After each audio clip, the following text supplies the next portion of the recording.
have a chance, right? Because they still have some pretty decent names on Absolutely, the yeah. lineup. Obviously, guys like PKO and Destiny that are bringing in tons of experience playing the game for more than 10 years professionally.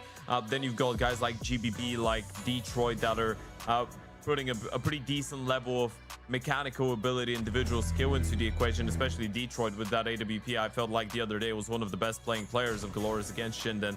Although the fact that they got only 7 rounds on Dust 2 and 5 rounds on Inferno was not as great. We're going to dive into the veto. Mirage and Anubis out of the way. Ancient pick out of Galorys. And now if you're Bestia, you're probably looking at cash. Yeah. And this is, I feel like it's a very logical pathway to take, considering that Galorys have not played cash. They're a new lineup. They've barely played any officials with both Destiny and PKL. So going up on a map that they've not played, and Bestia have played twice, and one of the times they lost it to Sharks, the other time they beat MIBR Academy on, they should be much more well versed. And even Ancient, as that first map, is a map that is very comfortable. Even if it goes to a third, it's a Dust 2. Bestia love a Dust 2. So I'm just looking at the veto and saying Bestia have 3 maps that they like playing. One of them Galorys have not played a single time, and the other 2 I would still put my money on Bestia. So yeah, this should be a 2-0, all things considered. Yeah, 100%. And for Galorys, it's just adding new maps to our knowledge base in terms of viewers, and all the other teams, preparing against them, as this current iteration of the roster has only played Dust 2 and Inferno. The first 2 maps will introduce us to, what Galorys have got to offer there.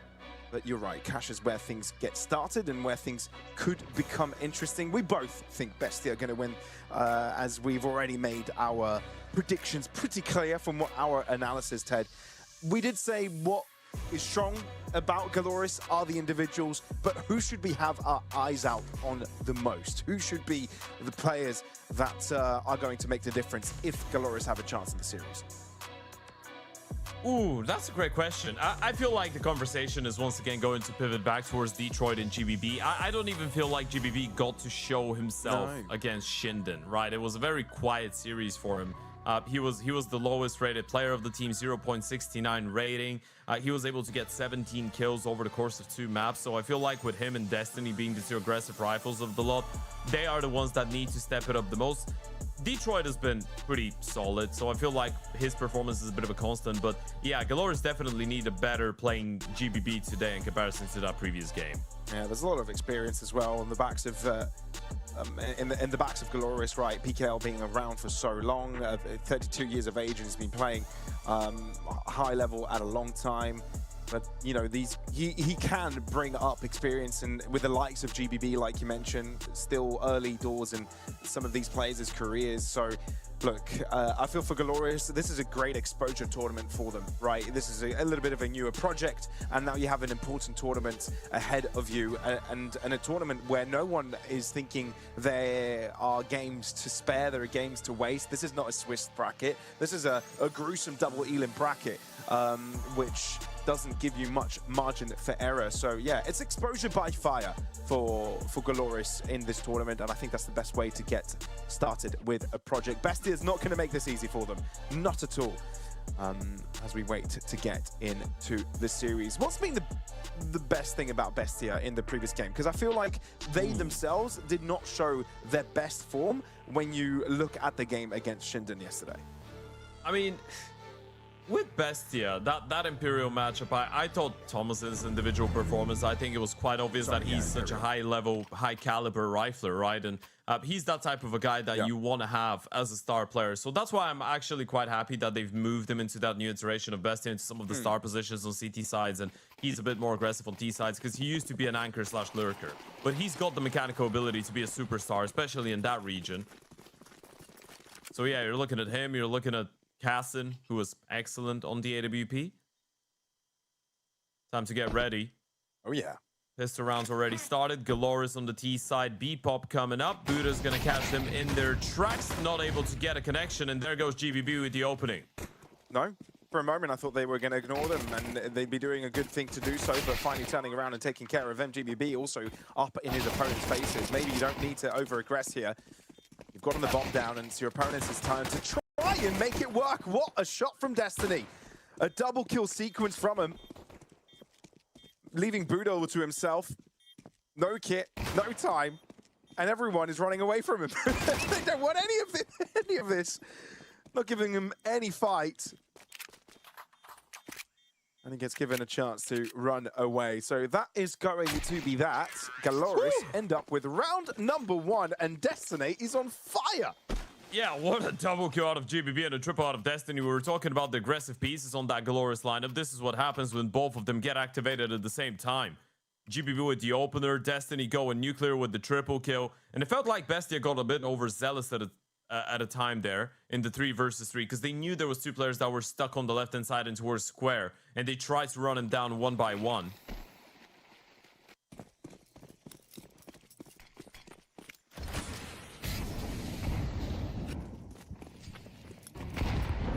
But it's going to be an interesting head-to-head between Thomasin and GBB, the 2 main men on both sides of the server. Forest by coming through for Bestia. You've got a bunch of SMGs, some upgraded pistols. Buddha getting up close and personal in towards the cave, and he's got the support of Cass and Thomasin on the bomb side itself. Still playing with that Argentina flag behind him on the chair. Always. Yeah, that sparked a football discussion after it, didn't it? Yeah. Let's see. For a contact play. The margin close by ends up being deleted. Destiny continuing his spree from before. Yeah, unfortunately, they cannot play the VAR and give him a penalty now. No, nothing like that. The only thing close to that in Counter-Strike is when someone disconnects and it's right before or right after damage has been taken, and you need to look back to see what just happened to make a decision whether the round is reset or no. That's the only thing close to VAR. Now, I might make a couple of people angry with this, what I'm about to say, but if we had Messi on the server, every single time Argentina would get a round reset if they wanted it. You're going to make so many people mad. I'm going to make a lot of people mad. I'm sorry. It had to be said. I'm sorry. For carnage, Ted. I'm sorry. No, boy. I like Shouting Argentinian players. I've been hyping up Thomasin for years. Yeah, but you don't go after Messi, dude. He's a national treasure. No, he is a legend, of course.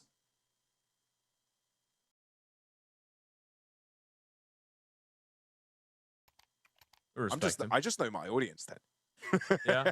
Private conversations are different. Sure. No, I respect him as well. Of course sure. I do. Yeah, absolutely. Yeah. One of the goats. Well, now, you know, now you've gotten under a lot of people's skin. For saying one of it and not the. Yeah. We stay away from that conversation. PKO with a nice pickup on Sukas, and of course this is just a half buy, so it should be normal proceedings for Galorys on that T side. No real issues as of right now. It is interesting. We can run a trivia because this is an anti-eco, and this is going to be a 3rd round for Galorys pretty easily. PKO just farming. I've actually forgotten what your favorite football team was. Were you an Arsenal fan? Yes. Oh, come on. Okay. Yeah, I was not 100% sure. It was like enough. 90%. Yeah, I'm sorry. No, that's okay. That's fair. That's fine. No worries. I just was shocked for a second. I don't know why I got shocked. I think it's because that mean that you remember I made it a my thing team? this year. I usually am quite quiet of a fan, but when you win the Premier League, you get excited. Sure. So you're one of these. One of these? What do you mean? You just support your team. You just support your team only when you win. No, I just finally have something to be happy about. Oh yeah, sure, that's fair. That's fair.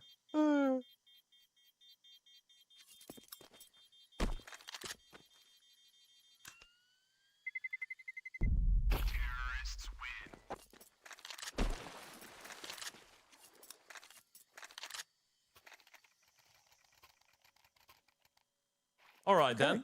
A 3-0 lead, Galorys. Bestia have got the rifles up. Buddha's held on to that MAC-10, which is no real issue. Can get it up close and personal in towards the cave if he really wants to, or down the ramp. AWP in the hands of Detroit. First by round for Ancient. Let's see if Galorys are going to be able to keep it going with the momentum. They had a bit of a tough time controlling the game in their opening matchup. That's a lovely opening coming out of Tomate. Tomajan gets absolutely deleted. I'm not even sure if Tomate spotted him. And Detroit's picked up another one in towards B. I'll tell you what, Ted, if Galorys continue to play like this, if they're able to pluck apart Bestia from the very early vestiges of each and every round, Bestia are in a world of hurt. I mean, this round just ended before it even started. It was so simple. Agree. Tomate got the mid-smoke broken for him. He gets the kill into Thomason. Oprah gets boosted on B and kills the B anchor. That's it. Round done. As easy as that.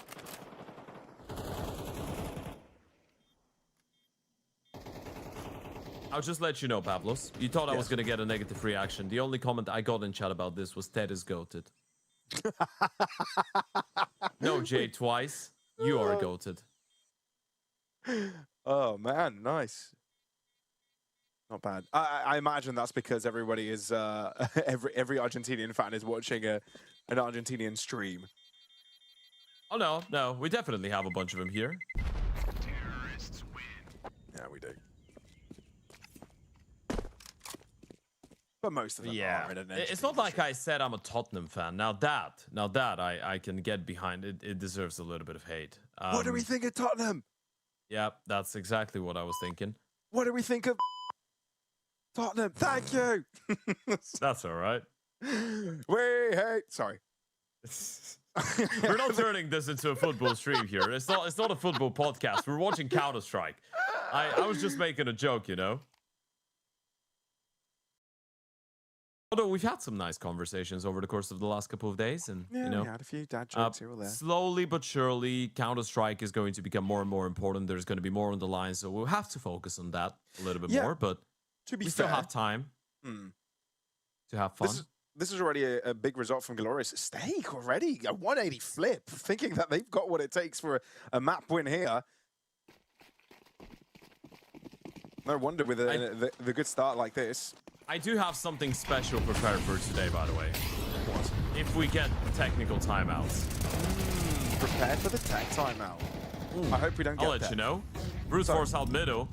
They get a 2-for-2. Tomajan is out of the equation again, but he's able to get a kill. AWP gonna switch positions with the rifle. Smoke still up in towards Donut, but they are heading in towards that B bomb side. Buddha's gonna have a lot on his plate.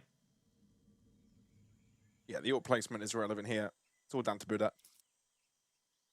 Calling in for Timo, perhaps, to rotate over. They've left mid and checked, so that's a bit of a question mark area. Galorys slowly but surely entering the site. Don't really need to make any noise, but Buddha finally spots them.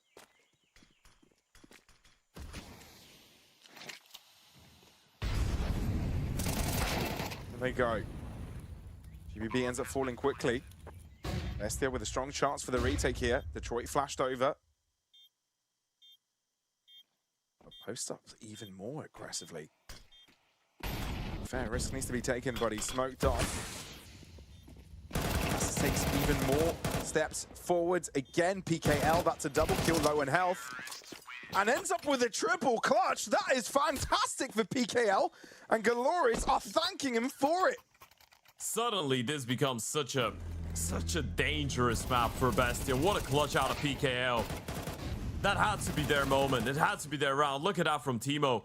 Able to get the first one. Oper finds the connection. PKO left all alone. IGL stepping up to the plate with a massive 1 versus 3 clutch. Keeping Bestia down and out of it. Galorys are just not letting them in. That was supposed to be it. They just get refused. Look at the double nade damage. They're just getting absolutely annihilated. Tomajan trying to fight back. The fight towards middle continues. Timo's not really backed off. He's still tagged down by the Yuto. Down to 39 HP in towards jungle.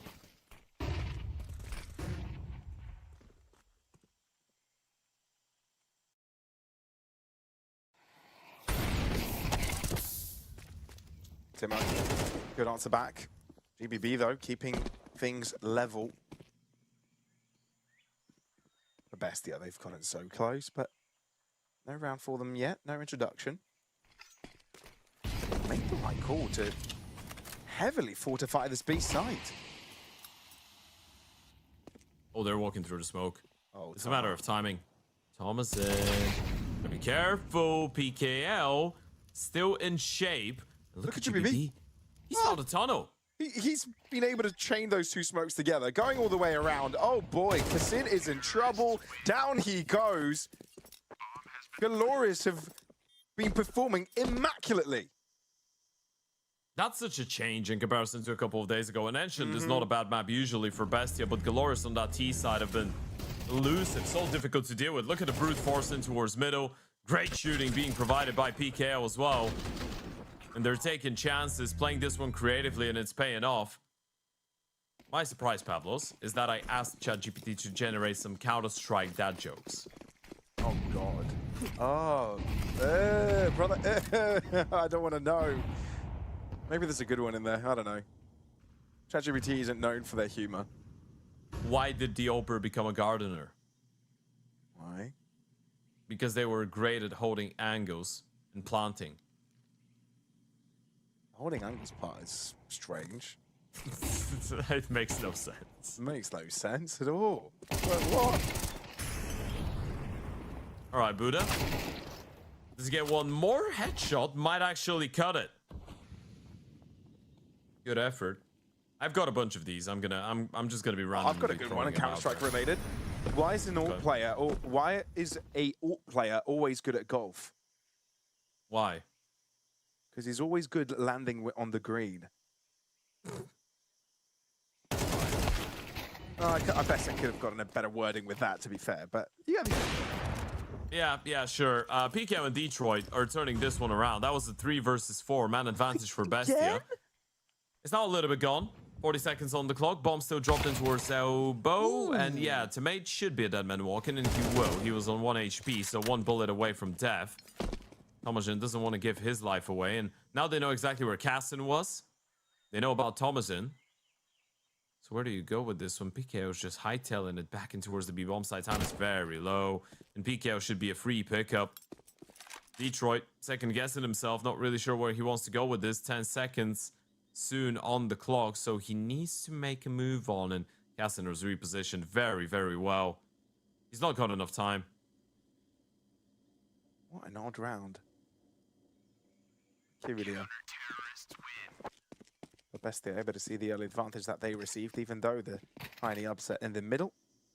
Detroit is getting a little bit scared there with what's going on, but Bestia have found their way on the score sheet. Better late than never.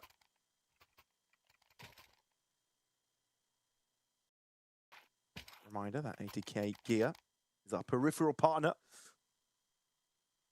Go check their website out and have a look out for the giveaways that pop up on the screen from time to time.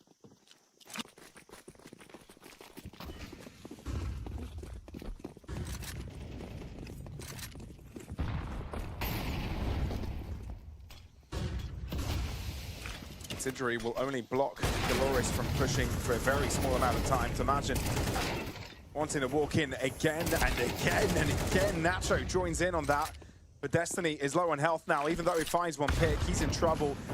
An HE lands right in front of his face, and Tomate's left alone.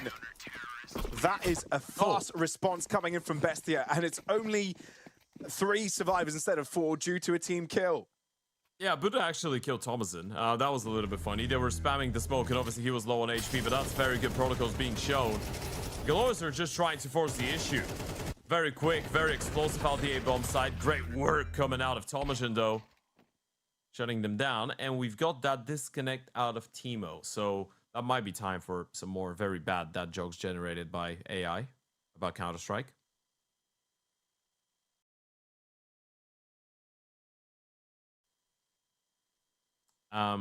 Yes. Why? They're so bad.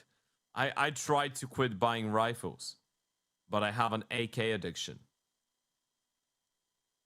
Yeah, I don't think LLMs do comedy. I don't think they understand it.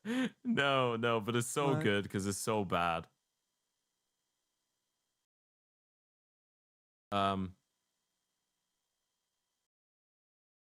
Such a waste. Man, I'm just reading them. Trying to use LLMs for jokes. I'm just reading them out. Is great. What do you call a fake flash?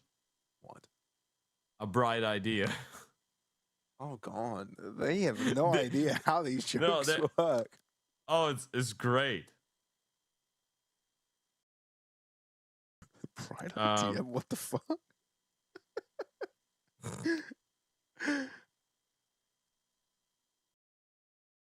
Does not make sense. Does not compute. It doesn't. It doesn't. Okay, let's try and come up with our own why did the crosshair go to therapy? Why? It couldn't stay centered. Hey, I mean, that's okay. That's the best one we've had so far. Yeah, this one actually makes sense. That's the only one that makes sense remotely. AI CS2 dad jokes, ladies and gentlemen. I apologize. Hey man, I was just thinking. We had so many technical timeouts yesterday. I was like, you know what? I'll prepare something special. Yeah. Unfortunately, AI didn't comply. Thankfully, we're back to the swing of things. Back towards middle Galorys goal. That's a very good nade with the spam onto Destiny. He's basically started this round dead. 6 HP. Bestia trying to slowly get into the swing of things here on Enshin. It was a very labored beginning, but they might have something to show. High-low boost in towards the cave. They've let go of middle, meaning that eventually they'll have to potentially push in towards one of the extremities or have a little bit of a creative play in mind. Maybe that's why the double boost comes in towards the cave. But they don't really have a lot of vision, so Casson will have to turn around and eventually start looking in towards Red Room. That means that you can't really stay on the high-low for too long. Someone's going to have to be holding in towards the ramp.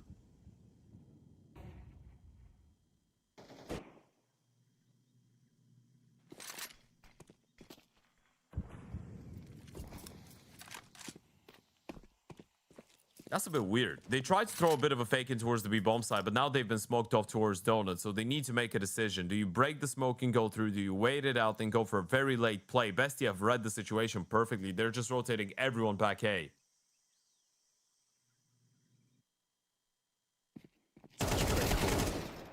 But they overstay their welcome. Over push. 25 seconds though. And Galorys are in a bit of trouble given how much CT presence there is around. They need a pick and they need a quick Buddha. He's such a nuisance. So impossible to take down. Finally put to rest, but PKL has got a lot left for him to do. 15 seconds. Bomb to get planted. 2 to deal with, but a nade to crush his body to pieces. Pavlos, we got a dad joke in chat. Oh, can I read it out? Yes, please, if it's a good one. It's not a Counter-Strike one, but it's decent. What did the ocean say to the beach? What? Nothing. It just waved.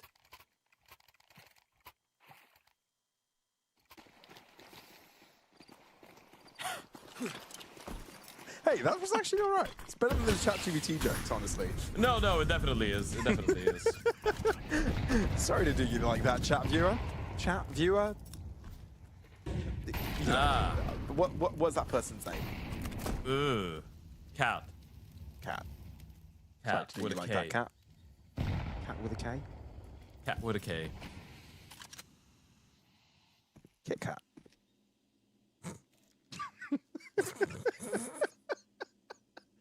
I love that you laugh with my brain rot. It's incredible. Stay centered. We've got a half by coming up. Yeah, be like a crosshair. Yeah, smoke double flash molly. So you're probably just smoking off short, molly long or blue. Flash them in. Hope for the best. Casson, good spot to get the first potentially. Shot is wayward, so he's gonna have to fall back, and they can't actually hold on to the bomb side. Bomb's gonna cross from cave side, so they can't really stop that unless the spam hits the mark. So far, not too bad, but the bomb should get planted. Yeah. The bomb one is the best thing they're going to be getting out of the situation, but they'll try and get some more damage across. Nacho to Margin not having much cash in their pockets. If they go down, it'll become a bit of an issue, but no. Things are all right for Bestia. Galorys as well, satisfied for this result, but this is tempo building up for the Bestia side. Yeah, it's a team ace out of Bestia. Things are starting to look a lot more comfortable, right? Galorys are still trying to, I guess, mess up with them. But if you are Bestia, Galorys is that type of a team that you get used to in a couple of rounds on the T side, right? You see a lot of explosive plays, a lot of rushes at the start, and then eventually once these stop working out, they're going to throw in the occasional fake. The pattern is pretty similar to the previous game that we saw out of Galorys, right? And it feels like Bestia are catching up. Opening kills still going slightly in favor of the T side, not as much. But there is a world in which Bestia get 5 or 6 rounds here on the CT side. And I don't want to say that this is a lot, because Galorys are still going to be happy with 6 on the T side already. But the stake odds being very leveled up tells you the story. If Bestia get fired up... That was a pretty delayed up. No one's firing Bestia. If they get fired, if they get sacked, if they lose their jobs... If they get fired up, Galorys is going to be in a whole lot of trouble. Oh, Destiny. The double kill there has kept things level. GBB trying to stop Nacho from dropping back, and it's a good move to make. Galorys now have the numbers advantage as Bestia trying to make their individuals come to life. You're smiling, Ted. You've thought of something. I'll tell you later. Okay. They know what's going on. Because if Buddha's pushing towards A main, he's not going to see anything in middle. They know it's a B play. The longer the T's take, the better the chance of Buddha's going to be to have any impact. Climbing up, bomb spotted. He can molly them in, contain them, force them to go into the AWP of Cassin.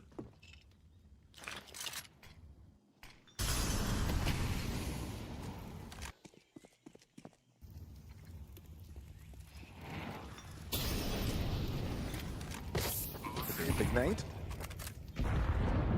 Indeed it is. A little bit too deep. Doesn't really track down PKL. Incendiary to try and force him out of position. PKL's burning. That's a nice way to set yourself up for the first kill. You still need to find a little bit more. Cassin, does he pre-aim Detroit's off angle? It's a big question. Answer is no. Misses the shot. GBB just waited for the contact of Detroit in order to swing. It's perfectly played out of Galorys. 7 rounds on that T side already. And Bestia's money is down the drain. Crazy. And they had a 4-round streak going, and they couldn't really build up too much. A little bit too close, generally. But it was patience and a good crossfire. I just realized Teemo's going to be the only one that's on the 5-7. They had 1 or 2 players with a decent amount of cash, so they were able to drop guns over. So, not too bad for the last round of the half. Bestia trying to bridge the gap. It's already quite a bit better than how it was at the very beginning. Galorys had a substantial lead. Now the difference could be just 2 if Bestia are able to unlock the final bit of this first half. Look at Galorys up in mid, very aggressive, which the margin is looking at. The Destiny's quicker to the trigger, finds a headshot. PKL winning out on a different front, and all of a sudden, it's chaos. Wait, what? Walk through the smoke as well. What is going on? That was such a weird sequence. That was a team kill and a lineup from the CT. Bomb planted. PK was still in towards jungle though, and if he doesn't get hard cleared, even if he does, should be able to win the fight, but hold your horses. Teemo's got in that 5-7 frag. That gives them an opportunity. Cassin still has that diffuse kit to work with, and Teemo's got a smoke. You still need to speed up. A lot of time has been expended since that bomb has been going planted. AK to be found. Teemo will take use of a Galil for now. Switches back onto the AK, but again, you need to move quickly. Smoke in front of the bomb. Shot missing out from Detroit. Shut down by Teemo. Now you need to commit to it. JBB needs to stop this bomb from being defused. There's no time. There's no time. It's going to explode. This was such a delayed response coming out from Bestia. And with that, Galorys will take advantage and close out the half with double the score of their opposition.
4 rounds the difference between Galorys and Bestia. We were anticipating a very good performance out of the Argentinian side, but Galorys have pleasantly surprised, led by PKL 12-8 for the IGL, Destiny 12-8 as well as the two veterans that are pushing forward for the Brazilians, moving into the CT side on their map pick, looking in a very good position to potentially run away with it.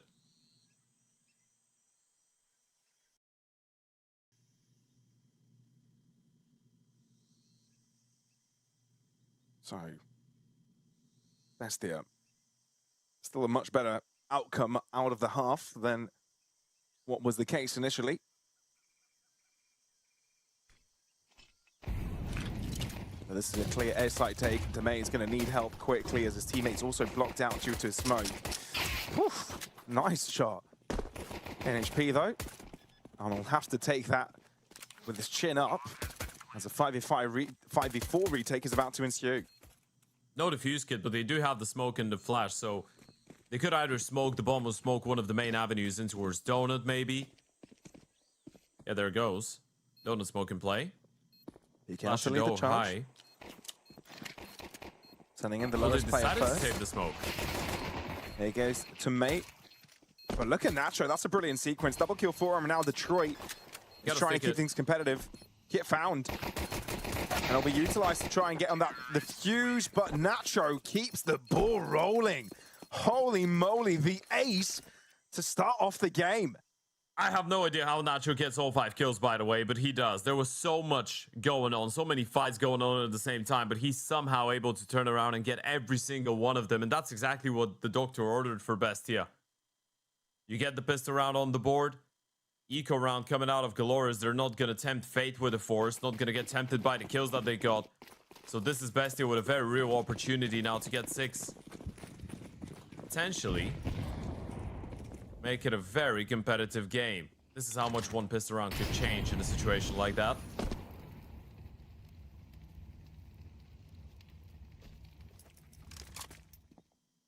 It's an interesting stack they've got going on. 5 players in cave.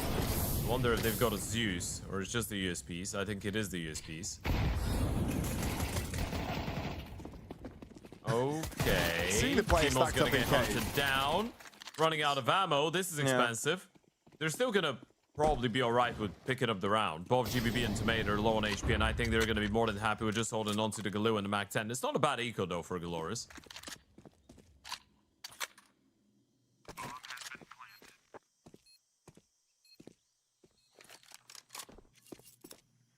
Could be worse. But then again, there is the post part of the round. Shoot was on, but I doubt they'll try and chase after the Mac 10. Oh, they will. Look at that. 2 players pushed outside of double doors. They know GBB is somewhere here. There comes the push, sacrificing to margin. But with that, no guns taking it to the next part of the round. It doesn't matter for Galorys since they're going to be buying anyway. Yeah, I feel like that might have been a little bit of an overextension there. Sure. You know it was a full eco, you killed a bunch of USPs, it was a 5-man stacking towards the cave, and you still lost another gun. And they would have just saved the Mac 10, which was completely fine, considering they already had the money for the rifles. Shout out Lorgar, go and check them out. Click the banner below the stream. Highest quality gaming PCs on offer. Let's see if Bestia will suffer because of that decision. They did lose too many players for an anti-eco, so the money's not great.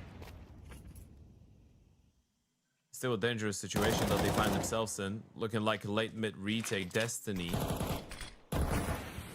hits the re-smoke. He's still in the middle of nowhere though. Finds cover. Actually, he's going forward. PKL gets first blood. That's not too bad for Galorys. Do we want to overstep here, PKL? Is that a great idea? The rest of the team is leaving it. Such a brave game. Even the fact that Destiny wanted to regress and go back into her shelf, he's a lucky man to be alive. PKO gets a kill. Bestia were in a very good position to completely destroy them. Now you've got the smoke for the cave. They might have to beat it. Steps hurt. PKO knows what's coming. Fast movement. But trust needs to be had in all positions, and indeed GBB and PKL both have got their positions covered. That's much more like it for Galorys. What's going on with PKL? Why is he hitting so hard? Out of nowhere. And the reason we're asking this question, he's Diageo. He's been playing the game for such a long time. He's not supposed to be the guy that is getting all these multi-kills, but he's doing God's work. Look at him go. He's just turning around, shooting people, no one even looking at him. Hiding in hindsight, right in front of their eyes, but no one anticipating the angle. And now Bestia should be facing some pretty tough financial times. These are the consequences of that anti-eco where they lost all these members. Tactical timeout coming in. Galorys with a clear pathway towards victory on Ancient. With an inspiring performance out of PKO. It's been a tough game for Bestia, even individually. You look at some of the guys that we were hyping up. Tomajan's had a very tough map. He's on 6 and 12, and they're going all in with the money. So that could be a 6-10, potentially even 6-11 in favor of Galorys, and at that time we might be calling curtains to Ancient. Maybe.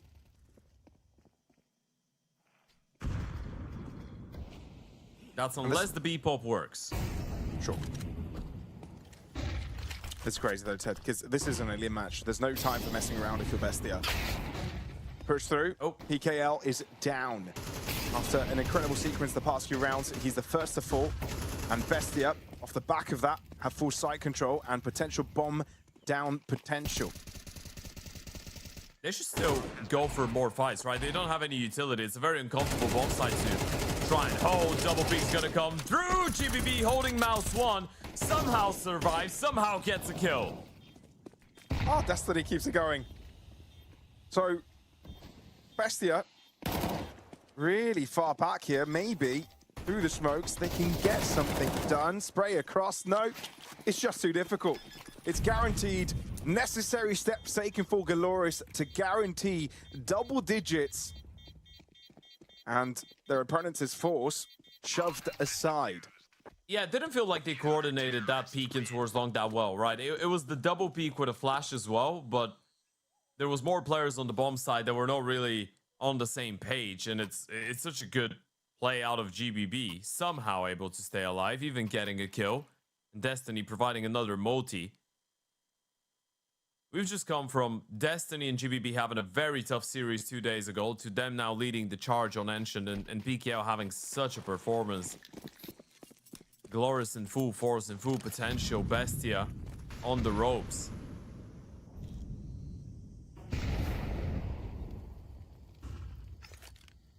It was a little bit funny in the previous round how Thomasin was the only guy with a Deagle and there was 3 Tech Knights. He was the first one to run in and get a headshot.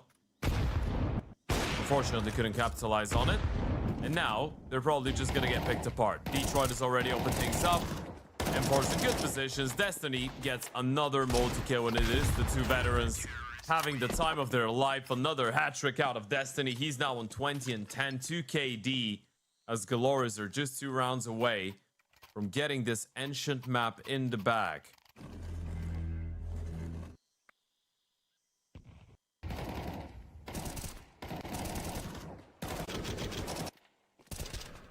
This is impressive from Galorys. Much more cohesion than what we expected, right? And very different to what we saw from them yesterday. Definitely showing that there's much more in store. The 80k gear giveaway. Make sure you click the banner below the stream. Sign up for that. Very impressed by Galorys this game. And indeed, like you said, just a hop, skip, and jump away from closing out this map. PKL getting a second one. He's always good for a sequence. He's unstoppable. You really need to multi-peek him. You need a double or triple peek, and he's still able to get something out of it. But this round has not been decided. Destiny's pushed all the way in towards A main and elbow. He's cleared out the entire map. They know what's going on. And this smoke is still up, so Tomate might get some support in time. Oh dear. Another smoke towards the cave as well. That's going to Bestia block can't off catch a both break. players with the bomb as well. They might have to run through. They may. Surprise. Destiny, you sneaky bugger. Oh, everyone else is in cave. Oh, Oh, jump scare. God. Oh, dear. Oh, boy. But Bestia now know that the gig is They're up. going back. They know that their opponents are going to be stuck on the B site. That is so damn important. They're rotating over. They might even get a chance to get the bomb down. Look at Detroit. He's going to beat them to the chase. But he needs to land the shot. And instead, Casson blows his head wide open. Oh, boy. Oh, no. What has happened here? Destiny's going around the world. Again. Tomate needs to be very careful. Destiny doesn't have a defuse kit. If Tomate falls down too early, this round is done. Destiny is putting a lot of steps this round, but Counter-Strike is not about the calories. It's about the round score. Going on the bomb diffuser. Timo with full information that it's not being diffused, but he's given away his position. 1v2 now. Oh boy, a lot of time expended. Destiny is there! Ah, the lineup for Timo! The quad piece to put the cherry on top on a brilliant mid-round decision. What a round by Bestia. Just when you needed a hero, just when you needed someone to step up. Destiny winning that fight. Casson and Timo realized B was not an option anymore if this guy's coming in from T-spawn. They had to hightail it back towards A. Punishing the Oper as well. That was the most important kill of them all. Probably Detroit is going to be kicking himself. Left his teammates in a very tough spot. And what a play out of Timo. It's just been individual brilliance out of both these teams. It's a very scrappy map of Counter-Strike. Oftentimes just decided by the highlights. The outcome of the rounds, that is. And Bestia are going to keep things simple. And A-Pop coming up, Detroit might not be able to do much about it. Yeah, he smoked. And that's when Bestia chooses moving his direction. Nacho tuck it in. Timo is able to deal with GBB through a smoke. Decent answer back from PKL, and you're right, it's getting a bit messy. Ah! Oh! PKL toyed with a potential pickup and denial of the bomb plant, but no, if you're Bestia, you've just secured a round. Yeah, they've tried to keep things simple, Bestia. At least with this round. They decided, you know what, screw that. We're just going to go pedal to the metal, full on speed into the A-bomb side. Even though they do have enough money for an AWP, we're going to try and surprise them. And it actually works out wonders. Especially with the Yuto from Galorys in towards middle. They've been anticipating some mid presence, somewhat of a mid fight out of Bestia, but it's just not going their way. They're so hyper-focused on these extremities.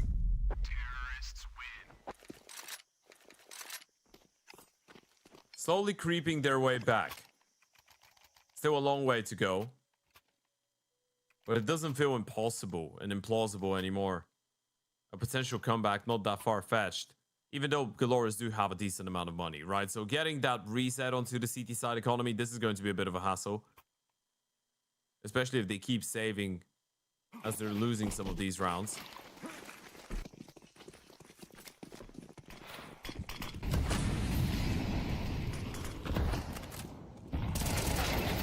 Tomate trying to go for an early fight, but instead he's greeted by quite a lot of players. Acts like a jump scare, per se.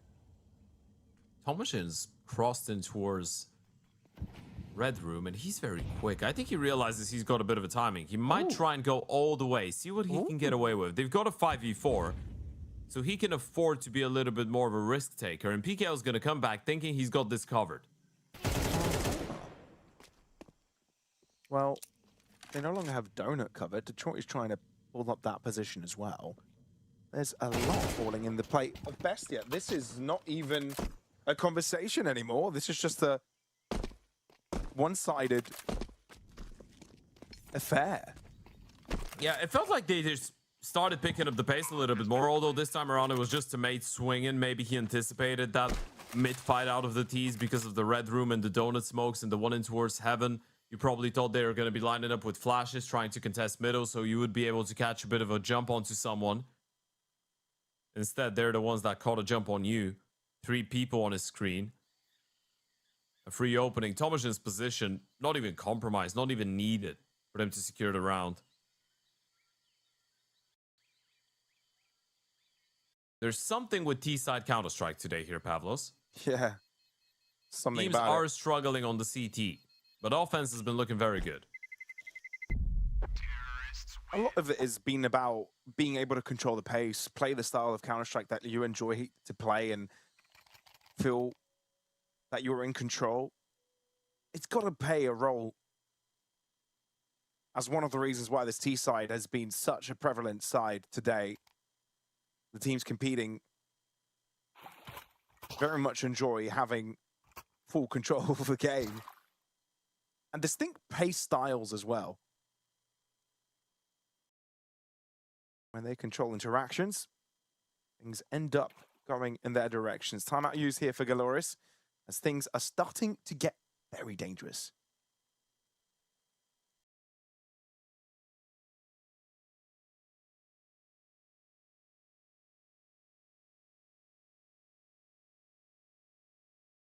They really are. And there's a very fine line between playing a great map of Counter-Strike and being very disappointed at the end. Because PKO and Destiny have been overperforming, and now they've slowed it down a little bit. The youngsters are not really able to provide so much input.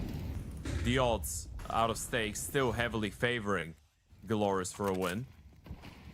But especially if the money gets reset, all of this could change very rapidly. 1 or 2 rounds, we're going to be singing a different song. The one of a Bestia comeback. This time a little bit slower, a bit more composed, spread around the map. You've got Timo controlling Cave, Buddha being careful about a B push, and everybody else just anticipating a move out of the CT side. They think that probably Galorys are going to get a little bit more nervous, make a move, make a mistake. Nothing of the likes for now. Destiny needs to be careful with these jumps. There is a boost for the Oper on middle.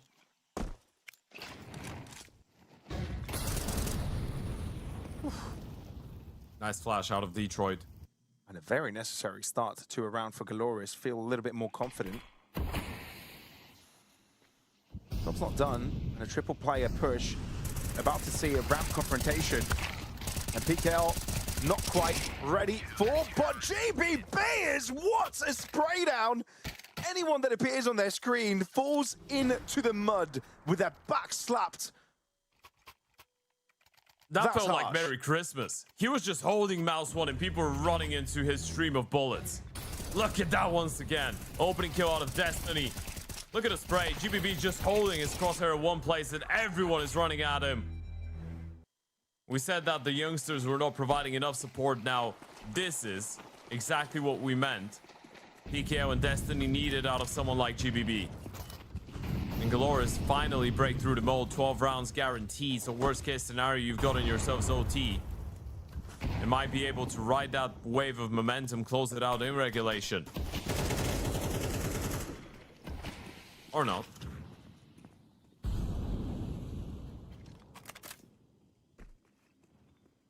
Yeah, not going to be as simple for Galorys.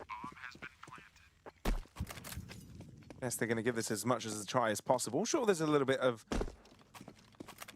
a stint to go, right? A few more corners need to be crossed. A clean one, nevertheless, for Bestia. Elbows length away from Galorys now and a potential overtime score. I'm down for it, man. We've had a couple of overtime so far in the close qualifier. I found them to be very exciting. Absolutely. Also, it's elimination series as well, right? So you want to see a bit of a scrappy game. You want to see it get close, stay competitive.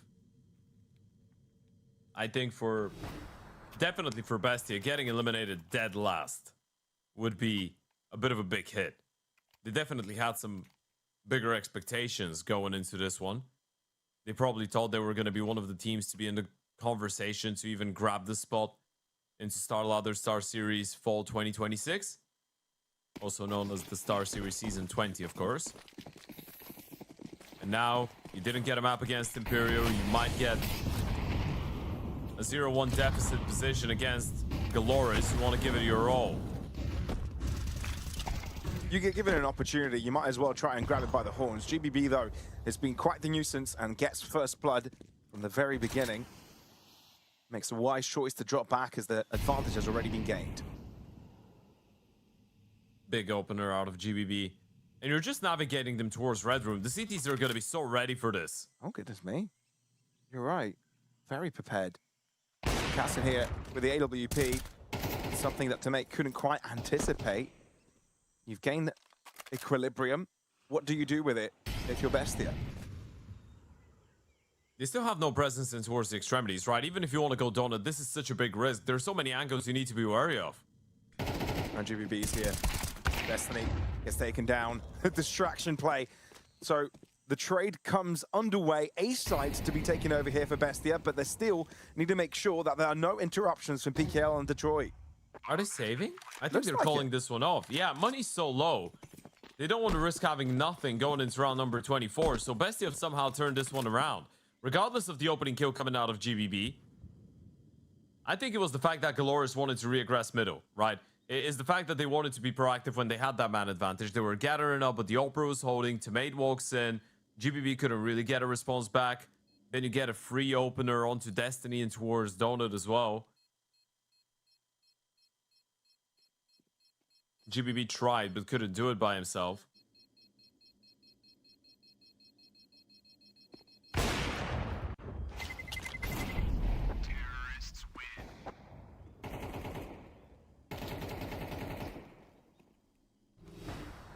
So, overtime. A very real possibility with Bestia needing to secure a single round right here. Utter respect for Galorys to keep it so close so far, and maybe they still have a chance to win it. Well, they do have a chance.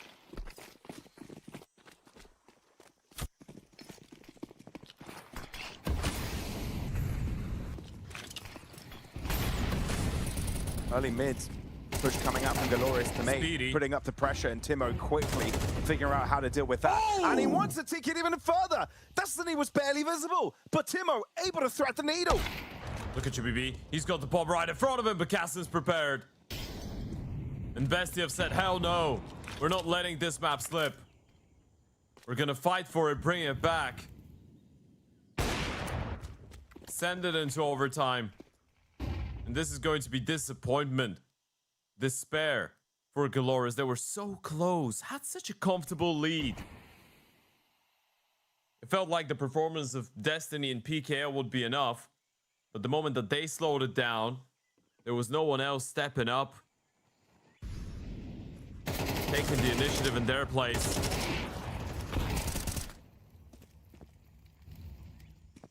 I think the emotion is annoying rather than anything else. Because now they have to go through OT if they want to win, but now it's Bestia that is fully online, so that's going to be even more difficult. We'll see if they're able to recover off the back of this. This is still the best map we've seen from Galorys out of this tournament. That's the concerning part, though, right? The fact that it is the best map we've seen out of him, but they still couldn't close it in the regulation time. And that's with the big star of Bestia, Tomashin, having a stinker of a map. He's on 9 kills, 24 rounds in. And I think we've got a bit of a technical timeout as Cassin has left the PC, probably for a bit of a pee pause. I think his microphone is unplugged. You want more dad jokes? Throw him in. Yeah. Not Counter-Strike dad jokes, though. Normal ones. Yeah. Why did the gopher get a new pair of pants? Why did the gopher get a new pair of pants? Yeah. Why? Because he got a hole-in-one. Oh, gopher. I heard gopher. No, gopher. Ah. Yeah. A golf player. Yeah. Oh, fair. Bad. What? Okay.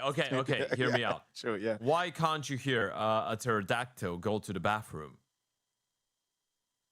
Why? Because the P is silent.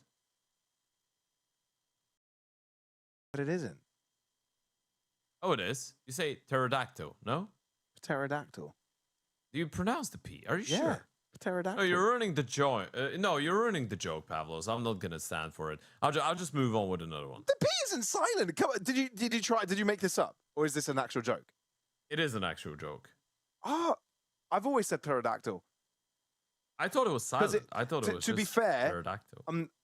In my eyes, it's not silent because I'm Greek and ptero is kind of... No, we say the same. We have the same. But I think in English it is silent.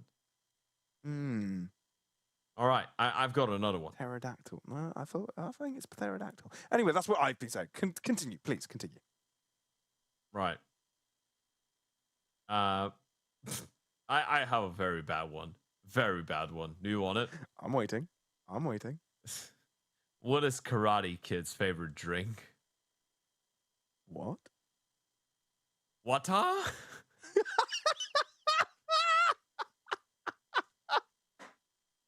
I'm so sorry. This was awful. That is so good. Oh God. Yeah, we need to stop doing this. I think we've had enough dad jokes for this entire Oh goodness me. Hey, we're back. I'll tell you what, they need to stop having tech pauses. it. That's what needs to happen. But now we can get back into the game. That's we were talking about how you nerf something. Well, you nerf Ted's dad jokes by stopping tech pauses. Galorys, so you have what it takes to gain back an advantage, gain the confidence. It's been Bestia for the past few rounds.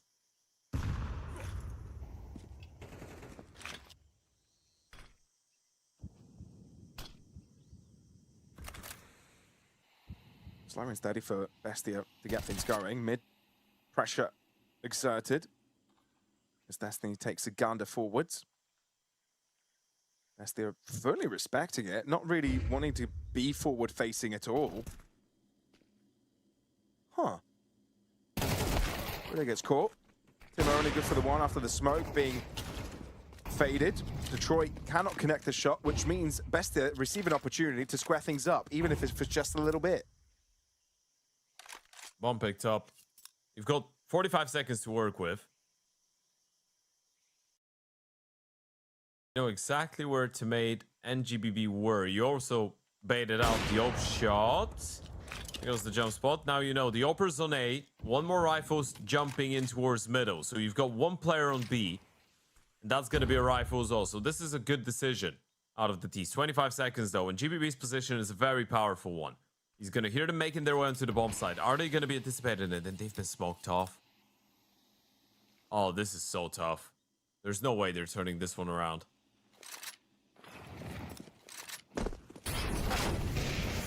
Oof, yeah, it's just too tough. Too many angles, too many players. The crossfire worked out superbly. Galorys with a first round of overtime. It is the unwritten rule of Counter-Strike. You always win the first one in OT when you've struggled to close it out. It just happens. It alleviates pressure. Don't know why. It's far too often of an occurrence for it to be luck, for it to be circumstantial.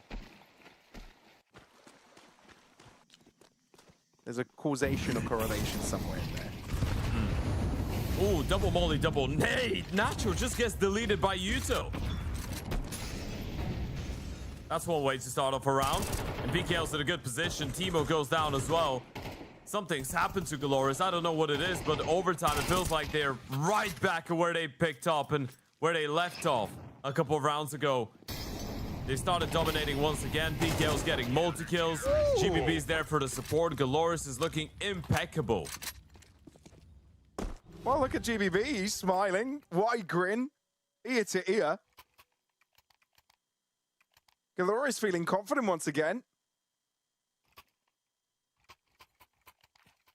And what an annoyance to Bestia if that Galorys start to roll them over after having a bit of a comeback. Win one more here, Galorys, and then you'll be on map point with 3 chances to close it out.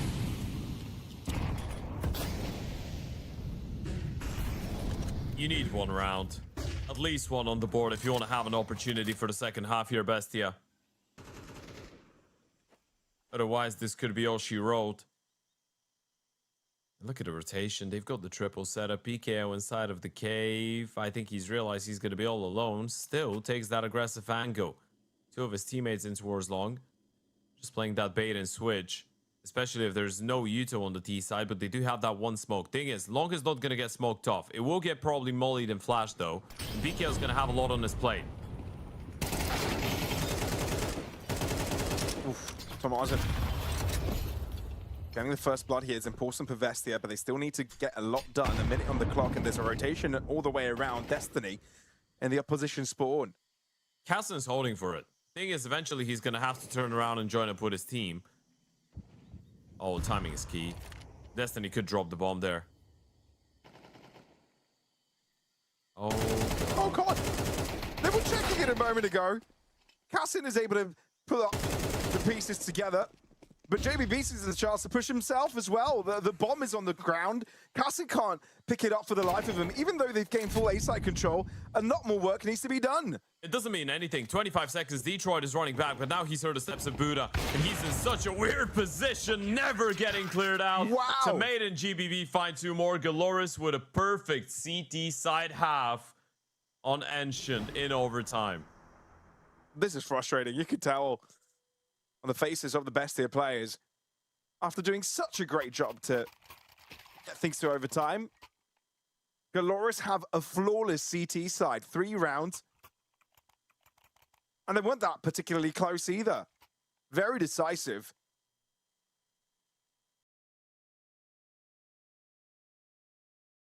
They've been having a great job, a great time destabilizing Bestia. Great CT plans, variety, and now Bestia might have just given Galorys the victory on a silver platter. 2 left, Cassin and Buddha, but this feels like a formality. What an excellent performance in overtime from Galorys. Destiny just breaks them with that triple entry on middle. Again, it's just brute force. The Yuto, everyone wants the fight, but the late flashes catch them off guard. Everyone was blind. No one playing anti on the side of Bestia. They just look a little bit frustrated. It kind of feels like they want this one to be over. Just move on to the next map. They fought so hard just to push for OT.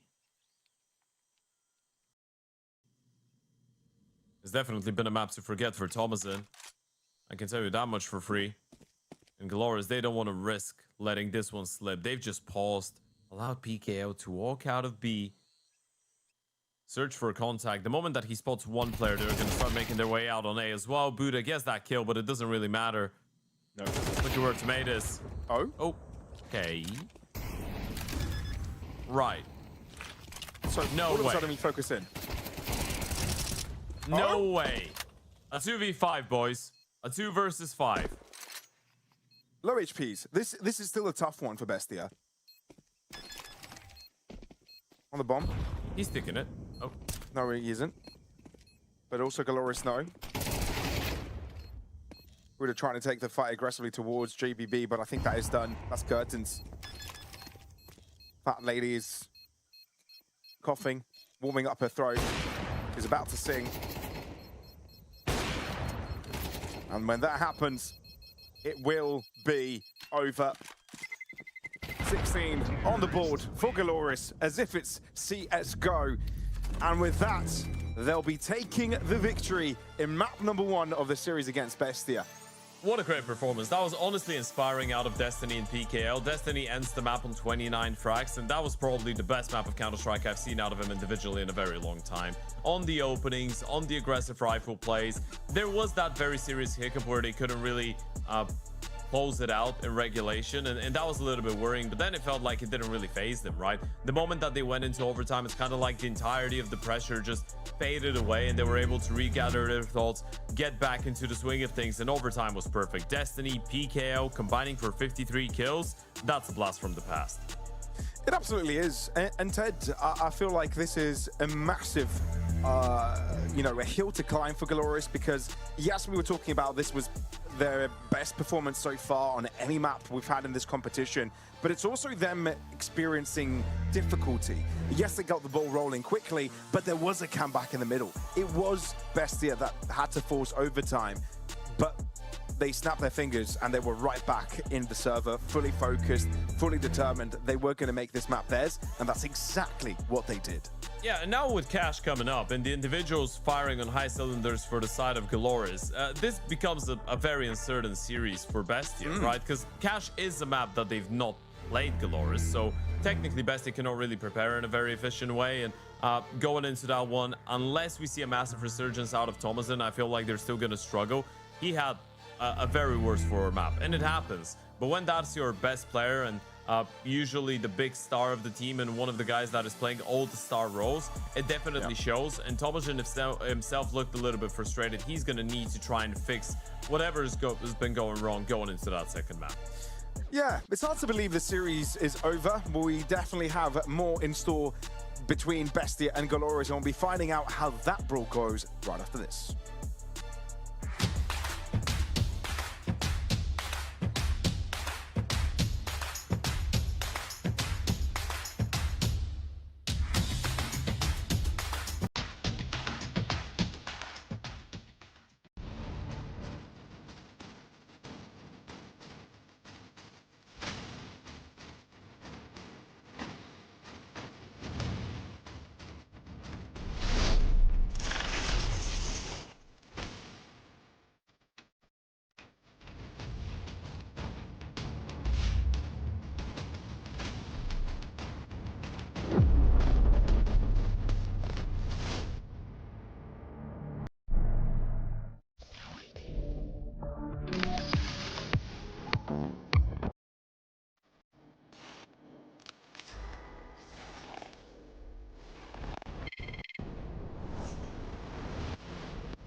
built a legacy that defined generations.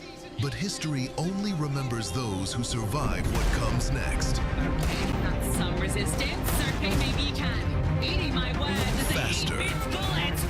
3. Roll's gonna get More brutal. Team playing nice and hard towards taking both. Unforgiving. Season 20 is here. Write your name in gold.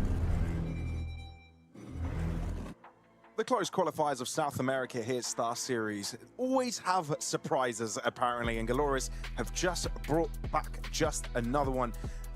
Just like this, they are ahead in the series, 1-0 in their maps against Bestia, and it required overtime, sure, but that resilience, I think, is what impressed me the most, Ted.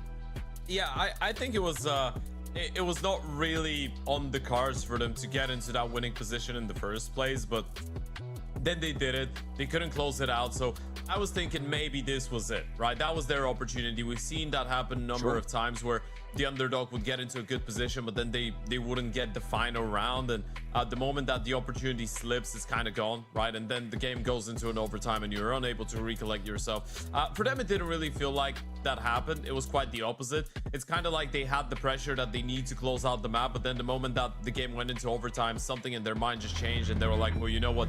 We've already lost that amount of rounds. The pressure is just gone, right? We don't have the pressure that we need to close in regulation, so we're just going to start playing our own brand of Counter-Strike again. And they did it. In overtime, they were absolutely flawless. PKL was on top of the server. Destiny was on top of the game. In general, I don't think I've seen these two play that well on a single map together at the same time in a very, very long time. Destiny ended this map on a 29-16, 179 rating with plus 8.22% swing. That was one of the best maps of Counter-Strike I've seen him play in a very long time. Well, the stake odds show Galorys as the favorite after the performance of the previous map. We'll see if that comes to fruition as we head on into the series. But you're right, it's good to highlight some of these individuals as well coming through from Bestia. You know, some moments were needed to keep them afloat. I think what's interesting about Cash is that it sets in a little bit of a new tone to this series, because similarly with the previous map, there's not a record yet for Galorys in this current iteration, so there's not much to look back on if you are Bestia in terms of preparation for this. It's down to focusing to your own game, keeping things simple, and maybe there's a way back in. Let's get things rock and rolling as Bestia start things off as the aggressors, the T side, and Galorys as the CTs. First official of Galorys on Cash. Gonna be interesting to see what the positions are gonna be like. PKO and Destiny, that very good duo from the previous map, together on A, up against that exec. Fast play. Smoke allowing to split the map in two a little bit. Galorys sending in a smoke of their own as well to give them some extra cover. It's utilized by Destiny to weave in and out of battle, but instead of finding a positive result out of it, Bestia just take over. It's such a difficult pistol round to counter these T's. Just using the smokes as tunnels to get closer. Detroit gonna get gooshed up, and this one is already looking a little bit impossible for the CT side. You still have to mate coming in around the world, and he should be able to get a kill. There might be a chance. Big chance. Now they're favored. Now they've got the numbers. Cassin's position has been spotted, but he's able to get out of dodge. And with him destructing his opponents, that's when Buddha comes out of the shadows, gets both of them by the end. Okay. We see this. This is going to be a close one. If everything follows suit on how things have progressed so far in the previous map and this pistol round right here, we're in for a treat. One of the things that I wonder how teams are going to develop is the capability of dealing with some of these A execs, especially on the pistol round. It's so OP to do it with the Glocks when you have the wave of smokes or the line of smokes. You just create a tunnel. You can get one guy to get inside. We're going to get a reset because of the tomate disconnect. So I can keep on ranting about this, but imagine you've got double smoke, double flash, molly on a pistol round on the T side of Cash. You do the chain smokes, the wall of smokes on the left side. You flash through, you molly quad. People just get inside of the smokes. They wait for the second flash, and then they pop. They spawn right behind the two CTs that already have door and main to be worried about, but now you can be on their right side as well.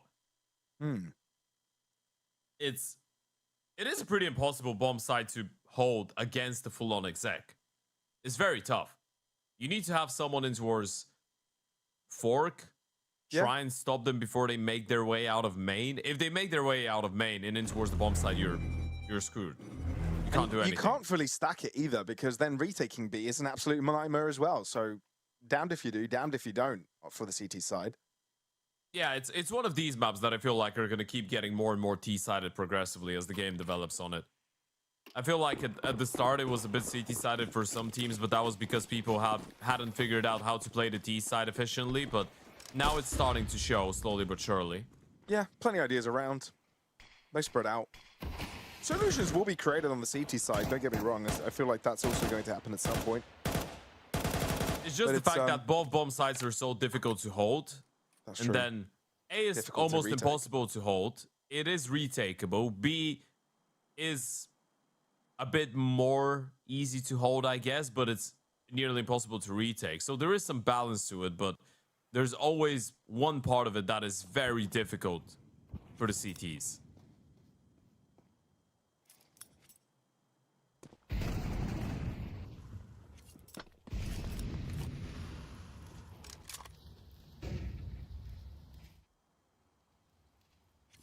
Bestia.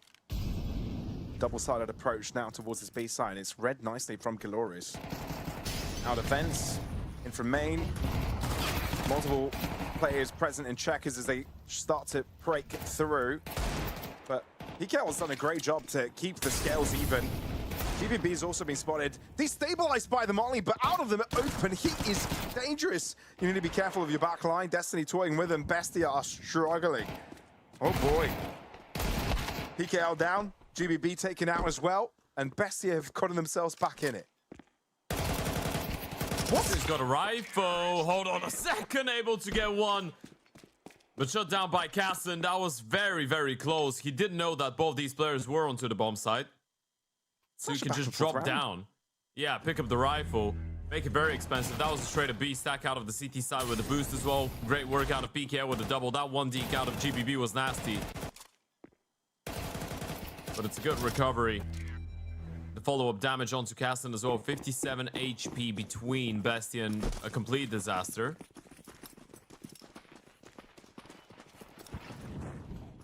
Shout out to Lorga. PC partner for this event.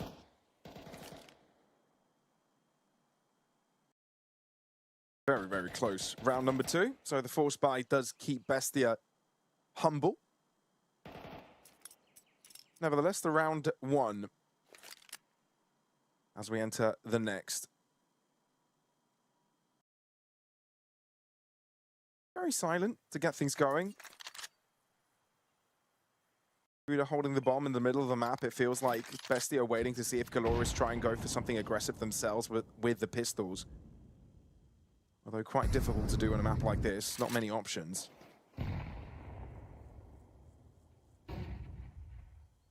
Yeah, they're going to be a little bit more careful with that one.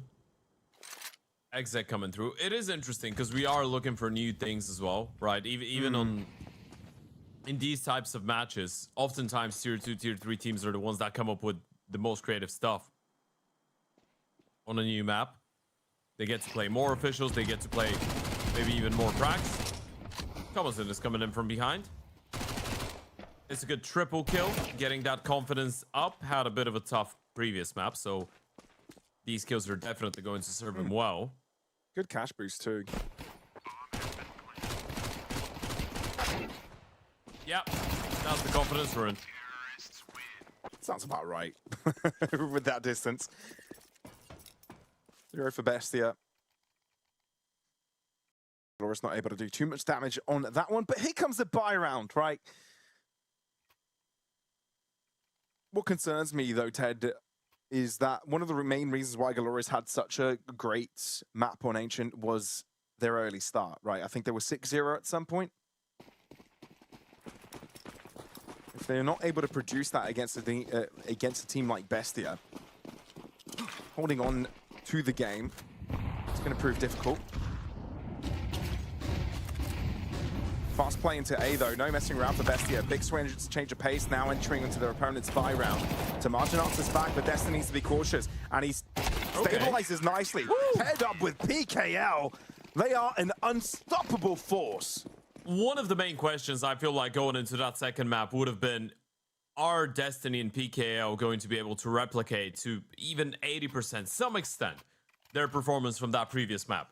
Because if the answer is yes, then Bestia is in a whole lot of trouble. If the answer is no, then maybe we're going to a third map. But the first couple rounds are giving confident out of PKL and Destiny. Still getting these multi-kills. The stake odds are heavily favoring Bestia for a win here. You can go and check them out, as well as the weekly reload of $35. But I still feel like Galorys might have something to show here.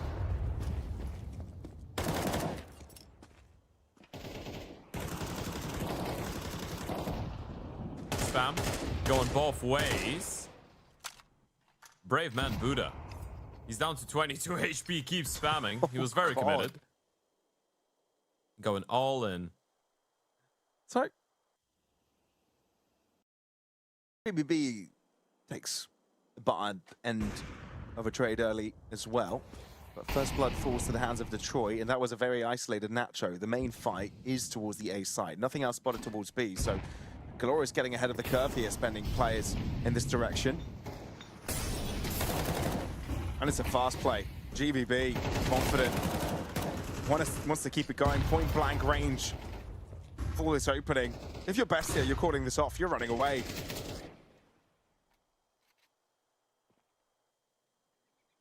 I'm not sure if you really have a choice. I mean, you can try and hold on to these AKs. I think this is the angle here for Bestia. This round is over, and it's going to be 5 alive for the CT side. This is going to mean a lot for their economy. GBB with a big double kill as well. Imagine having him, PKO, and Destiny firing on high cylinders. Both moving in towards the single door. They made a step. Are they going to try something? Buddha's walking forward. I'm not really sure what the idea is here. He's just lost his gun. Casson should survive unless there's a bit of a swing after time. GBB is too low on HP though to risk it. He was very committed there. Buddha getting something done. I can give you some Bulgarian knowledge, by the way. We have a saying for moments like these where you're committed to something. You know it might not be the best idea, but you've already started it, so might as well go all in, you know? So we say, if it's a crow, let it be a shaggy crow. Crow? Crow. Crow. Like crow, you mean? Yeah, crow. Crow, sorry. Crow. Fair enough. I did say crow. Yeah. Yes, you did say crow. It's a crow. I did say crow. Yeah, it's a crow. If it's a crow, let it be a shaggy crow. That's the saying. I'm sure it sounds way better in Bulgarian. It does, yeah, it does. It does. It rolls off the tongue nicely. Rolls off the tongue for a bit. Yeah, fair enough. Hey, Pop. Well, 4 players coming out of door. There's the wall of smokes. Flash is going to come through as well. There's going to be a single one, and they've got a Molotov, but they need to make their way out. First B-hop hit. That's good distraction. Oper under a lot of pressure. Detroit put it in the pocket. He couldn't find a way out. Oh. GBB also going down. They've collapsed. They have. And this is the thing about the cash map, right? If you can quickly just take over a site point blank without your opponents having much of an alarm system. If your first players fall, that's pretty much it. And this is a case in point brought to you by Bestia. The margin thrown in as a sacrificial lamb. And the rest clearing out corner by corner. Right back into the driver's seat is Bestia. These rounds are a little bit upsetting if you're Galorys, because you finally felt like you were getting the ball rolling, you know, establishing some level of control. And then again, it's just a straight up A-pop. 4 players running out of door, but the first guy hits the B-hop. That's actually very important. I know Thomason doesn't get anything else done, and he basically just sacrificed himself, but the fact that he hits the B-hop, he destabilizes the crosshair of the rifle so much. That's the one that we're talking about. Look at that. It was impossible for Destiny to restabilize and get a second kill. And that's all because of Thomason's B-hop. creates such a massive opening for the Tech-9 to get the refrag onto the rifle. And getting a 1-for-1 against an AK in that situation, priceless.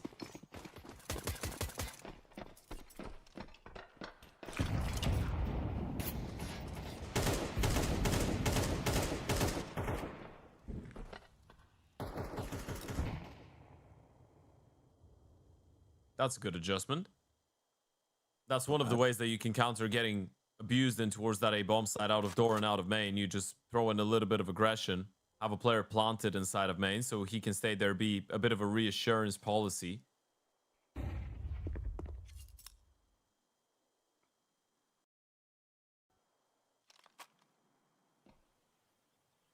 And also a very good position to get all the noise and sound cues around the boost. If any Uto is being used.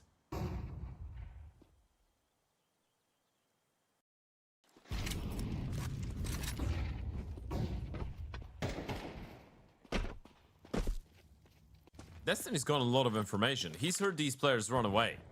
So they should know this is going to be a B play that they're cooking up on the T side.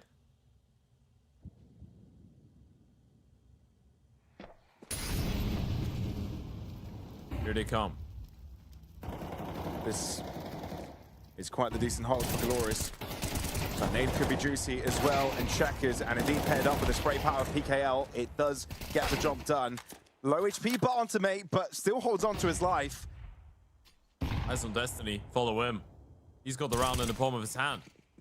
He does indeed, and indeed gets the backstab achieved.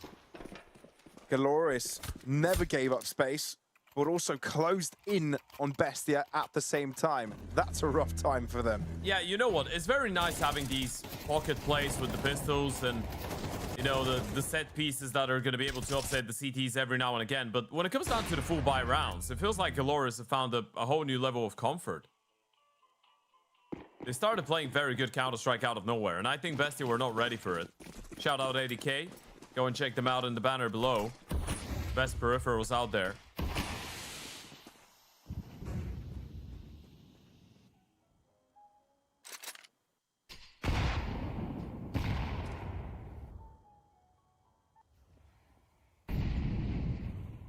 Sorry. Big mid push coming in from Buddha. No one's really checking this position. And catches one in transition. Detroit, 11 points of health. Crucially stays alive. But Destiny's gone on a little journey of his own. Ooh. And ends up bearing massive fruits of labor. That's a big play. Detroit's gotten dropped, but it doesn't really change anything. Tomade has found Nacho in the meantime. They're just getting completely shut down. Getting that occasional kill doesn't change it. The aggression in towards the extremities. Tomade pushed all the way in towards Sunroom and in towards Garage. GBB is going to get the jump on Buddha. Casson in a 1 versus 4, and GBB doubles up and doubles down. This is convincing. They're not just winning the rounds, they're dominating the server. And at a certain point, you've got to think about how well they are feeling on the server, right? You know, coming into this series, there's no doubt in anybody's mind they are the underdogs, right? They're not coming into this series expected to win. But the way PKL's been playing, the way GBB is going about taking fights, it speaks about their confidence, their bravado. Yeah, this lineup has got a lot of firepower, right? And when these players are on, this is when the team is the most dangerous. Shockingly. But now you've got Destiny, GBB, and PKL all firing on high cylinders. Money not there for Bestia, so considering this is just a straight-up anti-eco, you've got 5 Glocks, no Uto, no armor. You can try and make it as expensive as possible. Let the CTs use all of their nades. And then potentially just group up and go somewhere together. Hope to get a kill or 2. But it should be around on the board for the CTs. Tomade in towards Checkers. There goes the second. Bomb dropped as well. Info's gathered. Tomade is having a field day.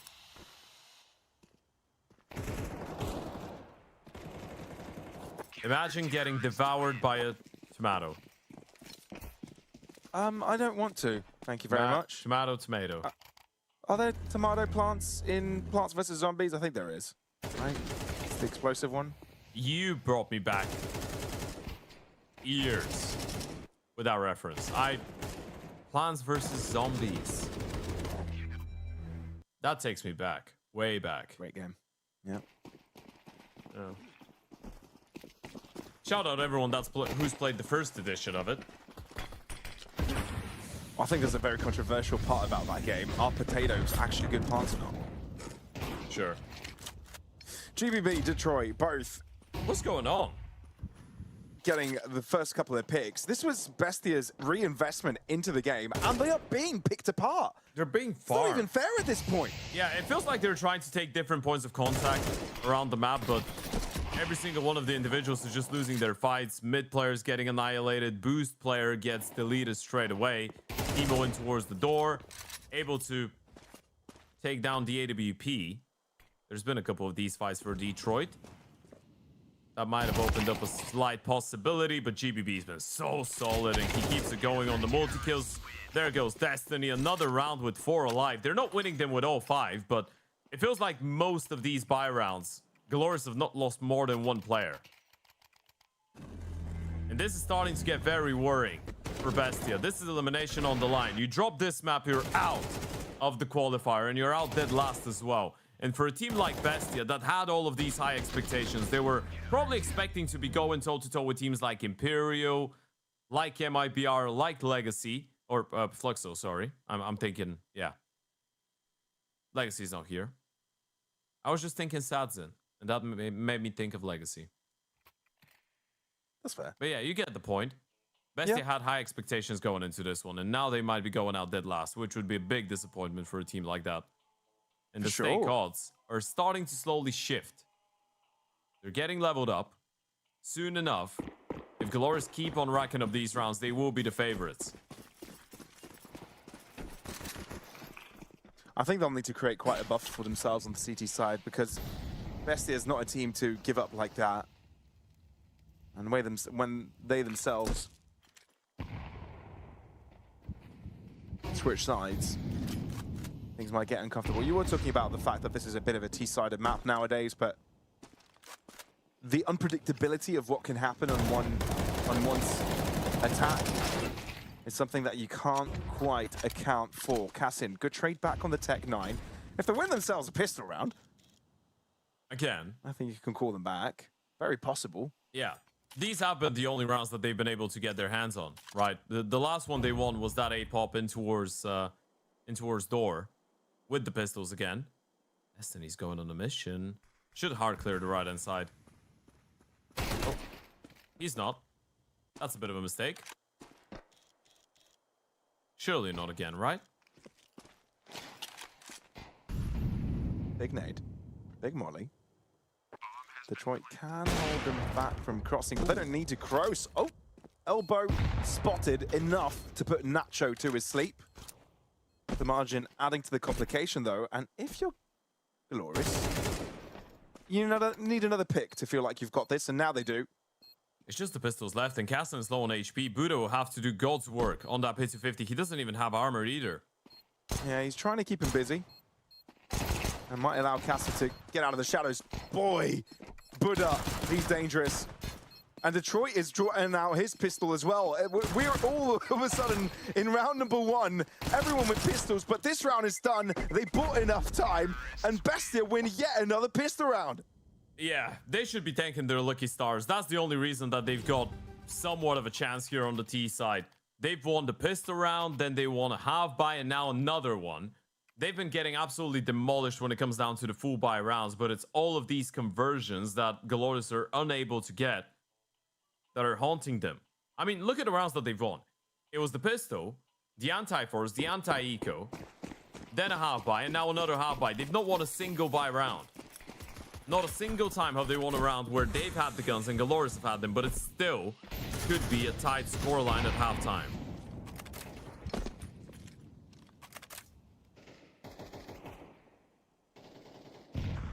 Oh, this is crazy. Galorys want to take matters into their own hands. So far, they've been a bit reactive, but this could be a massive surprise. It should be. You shouldn't be anticipating Martin on this. the other side of the boost. And he's just waiting, chilling. Oh, he's dropped. No, he was boosted inside of Garage. That was just a bit of a visual mockery. Okay. Yeah, a bit of an illusion. Well, the B side looks to be the target, so I think this boost from Galorys no longer really has much of an impact, but there still is an interesting angle held out by PKL. Deep smoke as well. That gap is trying to be exploited by PKL himself. Just the one though. JBB also gets a pick on the other end, and Bestia look to move forward to making this attack ever softer, ever smaller. Tamarjan needs a moment of brilliance, but Mate has got the answer. Cassin keeping it close, but there's way more where that came from Galorys. What a half, what a conversion. They are in the lead at the halftime whistle.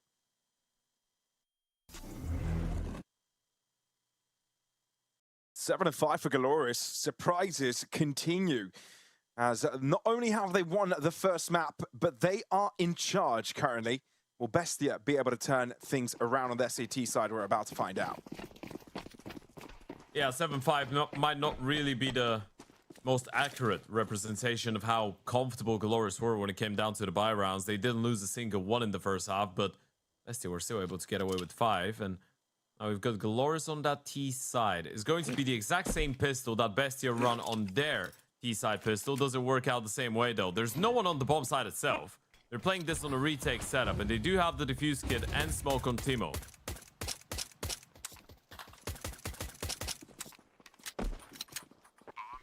Sorry, bomb down for Galorys. And again, replicating exactly what Bestia did on their A site push. In the very beginning of the game, round number 1. Very difficult to take this on, but Bestia seem the best course of action is with a 5 versus 5 retake, and I think they're right. First pick going to Nacho. And he keeps it going! Oh, Nacho!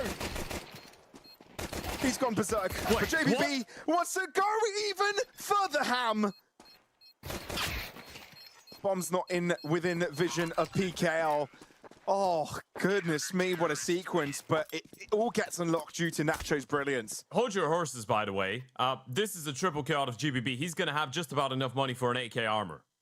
So they're going for the force buy, and they're going to have an AK involved. That was great effort coming out of GBB. Insane shots out of Nacho, but this sequence means that the next round is going to be very dangerous. They will have the money to have one hero AK if they want to go for it, but they don't. You could have dropped one over. Maybe AWP third round? We'll see. It is interesting, because he must have had $3,550, right? So he can buy an AK, drop it over, play AK small armor. They decide not to go for the force. Well, just as Galorys were about to break in, they get blocked, smoke in their face. Thing is, they will be convinced that you forced in a round like this, right? Because you got the bomb plant and you got 3 kills. Ow. So they've purchased a lot of rifles. Now, they are going into the only SMG in towards A, but if they're able to get 1 or 2 kills, this is great financial damage. No util though, this is going to have to be a dry peek. Just a single flash available in the hands of PKL.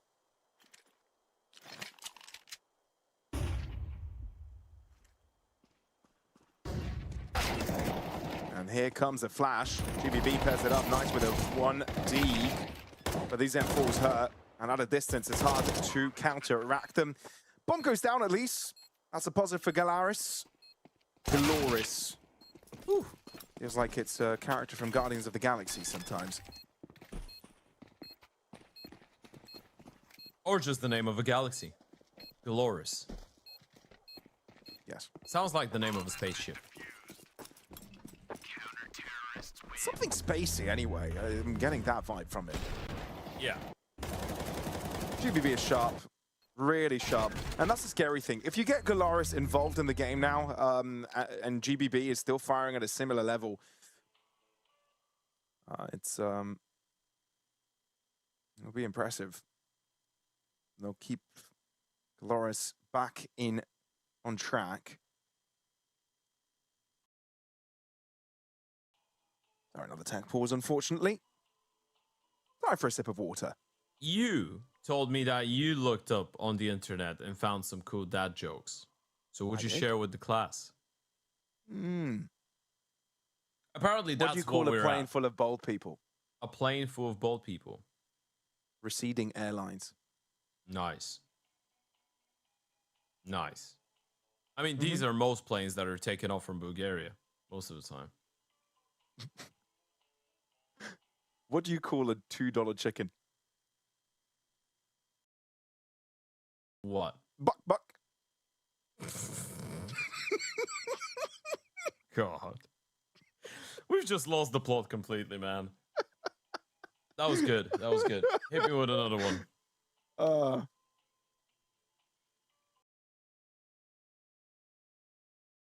My dad farted in an elevator. It was wrong on so many levels.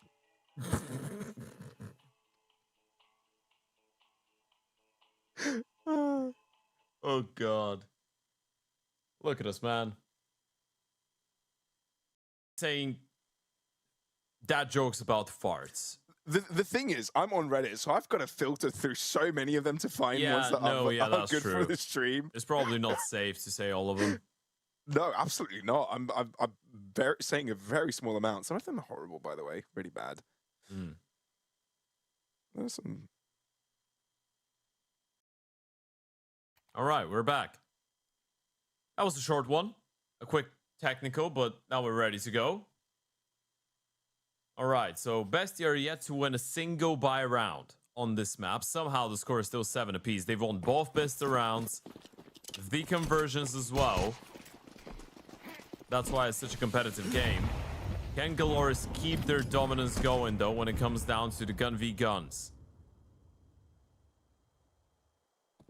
Already leading in towards that A-bomb side. Not wasting any time whatsoever. Teemo's going to get flashed in towards main. There's no one to be spotted out, but that's been heard by the players in towards single door.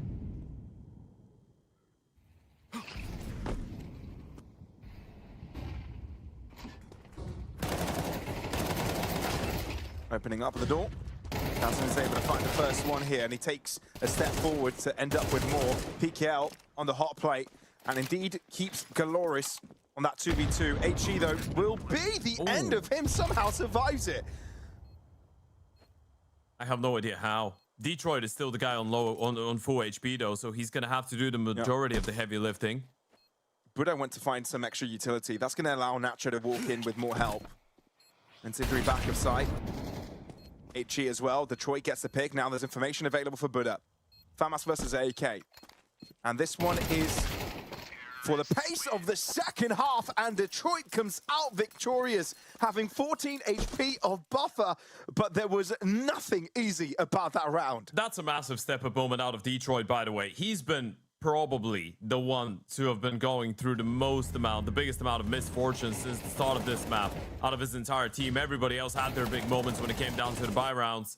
Detroit finally stepping up. Nothing that PKL could have done about this one, but Detroit with a big 1v2 clutch.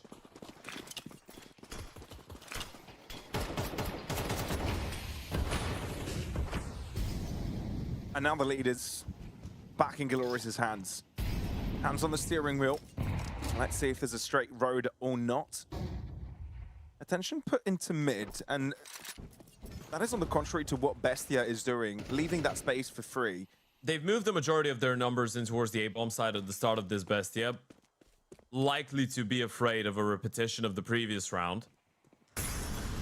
It's not really the case, though. Galorys looking to exploit in towards B. Tomajan is going to be the quickest rotation, but he's on an MP9 and he's far away in towards Z connector. Fast movement coming in from PKL. Jumping in on the checkered floor. But the Flames make sure that Galorys aren't in full force over on that B side. But still, the POM likely to go down. Cross not fully actualized.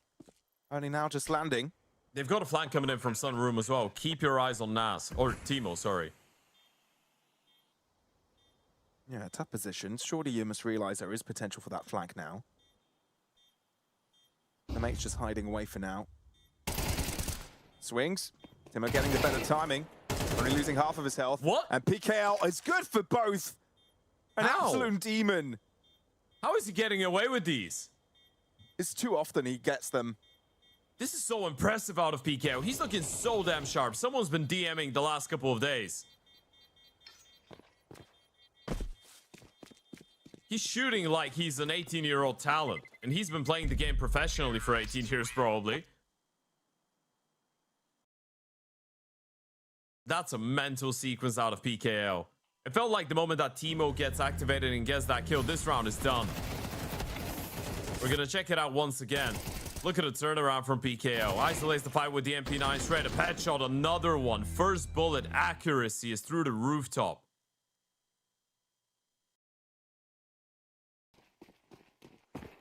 It's Bestia's nuts. in shambles. Yeah, that is a very fair thing to say. They're looking And this very round doesn't look very discombobulated. positive for them either. Yeah, very disconnected from one another. It hasn't really been the most optimal of games. And again, this map would have been over if Galorys had won one pistol round, or if they hadn't lost these two anti-ecos in the first half, right? They've made life a little bit too difficult for themselves, but they've not yet lost a buy round. We're 16 rounds in, the game is still going, and they've not lost a single buy round. It's a valid point. I'll bring up another valid point, though, that is paired up with what you just said. Best they win pistol rounds, and this is a pistol round. So. Yeah, that's terrifying. They've got a hero AWP and 4 pistols. This is Galorys' worst nightmare.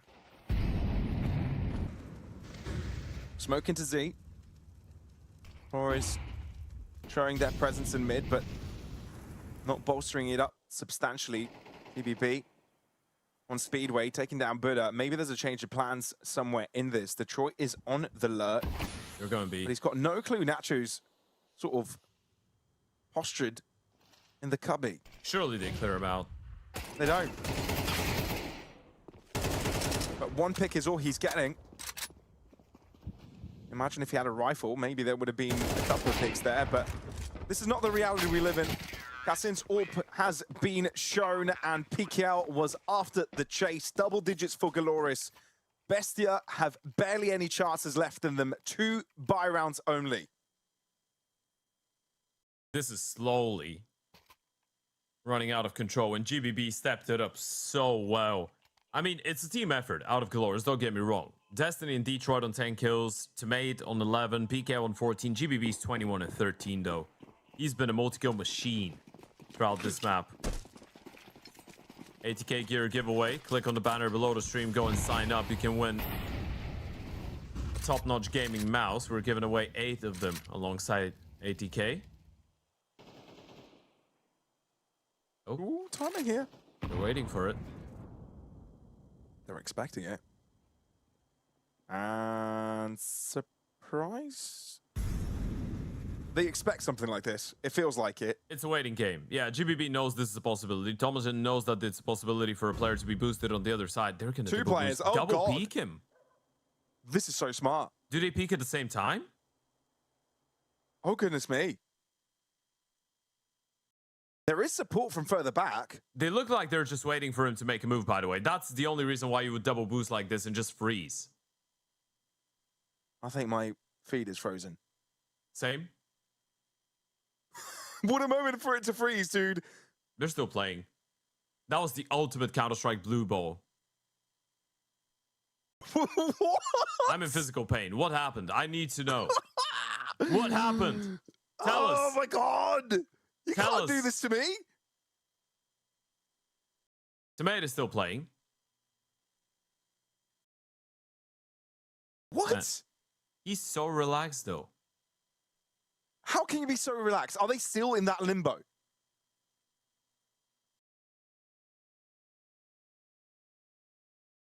I cannot believe we had the most cinematic moment we've had the entire game. Can we have PKL? Can we have PK? Okay, PKL was typing something, so he's dead. So, he was one of the round's players on the done. boost. No, maybe the round is going, but he's just dead. Possible.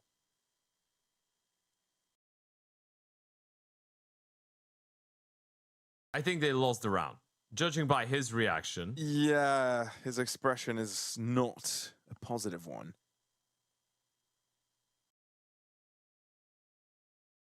All right. I suppose our feed is down. So we're waiting to get this one resolved, folks, but don't go anywhere. We're gonna let you know once we know exactly what's going on. I mean, they're still playing, right? I don't know if you'd probably call a tech timeout for the feed here. All right. Okay. Okay, so there's going to be a technical timeout apparently, folks. We're running through some difficulties, so unfortunately we're going to have to send this one into a bit of a tech pause here, even on the broadcast. But make sure you don't go anywhere. We're going to be right back as soon as we know exactly what's going wrong and as soon as we've got it resolved.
So, we're watching a bit of the replay from when the feed got stuck, everybody. Thank you for your patience. We are back, and as you can see, Tamarjan ends up with the double kill there. Insane.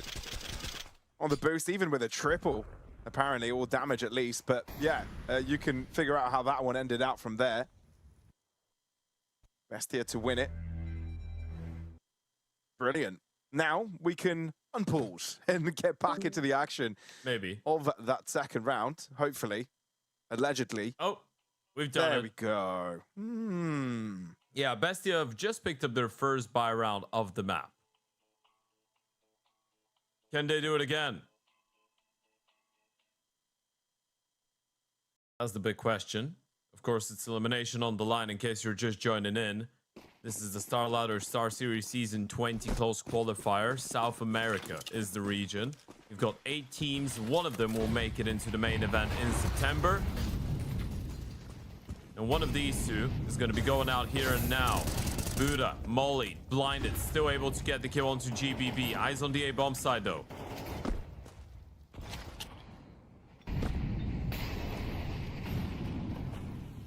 So, Galorys closing in on the A side. Lacking one player, sure, but the space is granted. They're happy to go for the retake, but they've got a good poke and prod method to keep themselves favored heading into this next part of the round. Good molly. Nice and Still time. hiding. Not anymore. Great molly coming back in return from Bestia, and it's a smooth fight back from them. They did the initial damage, and the cleanup is even better. All right. Going from not being able to win a single buy round to winning a clean one, 0-5 alive. Money's looking great for the CT side. By the looks of things, the previous one was very clean as well. So for the first time since the start of Cash, we're seeing Bestia actually establish some level of dominance. A couple of nice shots coming out of Cass and Nacho and Timo. And unfortunately, we've got another technical timeout. Oh, hopefully it's going to be a short one. What can we do, Pablos? You know, I've been thinking about this for a couple of days because we talked about our favorite countries in South America. I was thinking, do we go on Capitals Trivia? Capitals Trivia? No, no, thank you. No, you don't want to do that? This is too much pressure on me. No. Yeah, live on broadcast. Yeah, I'll look stupid. The pressure going through the rooftop. Bad with names, Ted. Don't pressure it. What's the capital of Malta? Malta? Yeah. No, Malta's not the capital of Malta. It's Valletta. Ah, Valletta. Yeah, fair enough. Oh, that was exciting. Okay, we got asked by production what's the capital of Australia. I know the right answer to this one, Pavlos. Do you? Cambodia. What?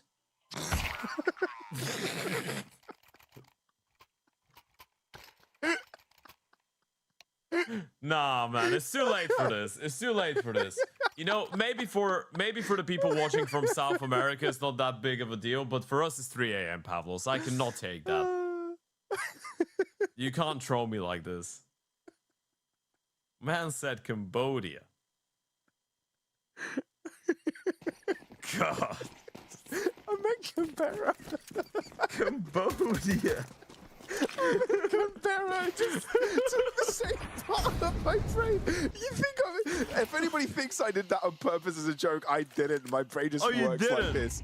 No, oh, that no, makes it so much better.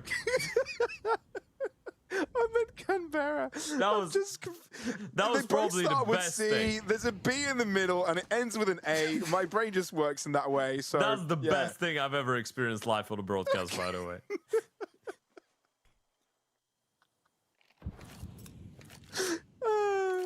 Hey, at least I didn't know it was in Melbourne or Sydney, you know? No, yeah, of course. Sydney? No. Cambodia? Hell yeah. We've got a B-pop coming out of the tees. Unfortunately, the Hero AK is already out. So this is probably just going to be the cleanup crew for Bestia and the tied-up game at a 10 apiece.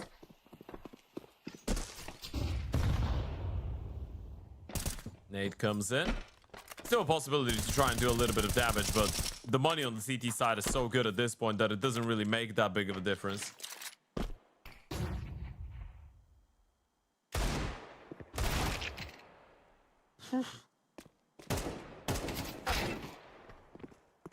Nice shot. Really done. Yeah, GBB is still feeling it. Tamazin ripped off his feet, but this is pretty solid stellar performance coming in from the entire Bestia squad. All but Kassin end up with a pick. And with that, double digits on both sides. And it's safe to say that Bestia feel a lot more comfortable on the CT side. And a lot of it has come to the decision that if it's the A site, it's retakes. If it's B, we just solidify. I know I'm oversimplifying, but it does feel like that. I mean, it is. It basically is how the map is being played out right now, yeah. Stake, once again, favoring Bestia to run away with this one. Don't forget about the weekly reload, $35. You can go and check it out. Click the banner below the stream.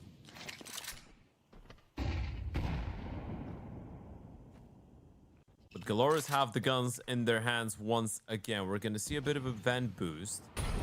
Buddha gonna get that elevated angle. Are the T's gonna be ready for it? That's the main question.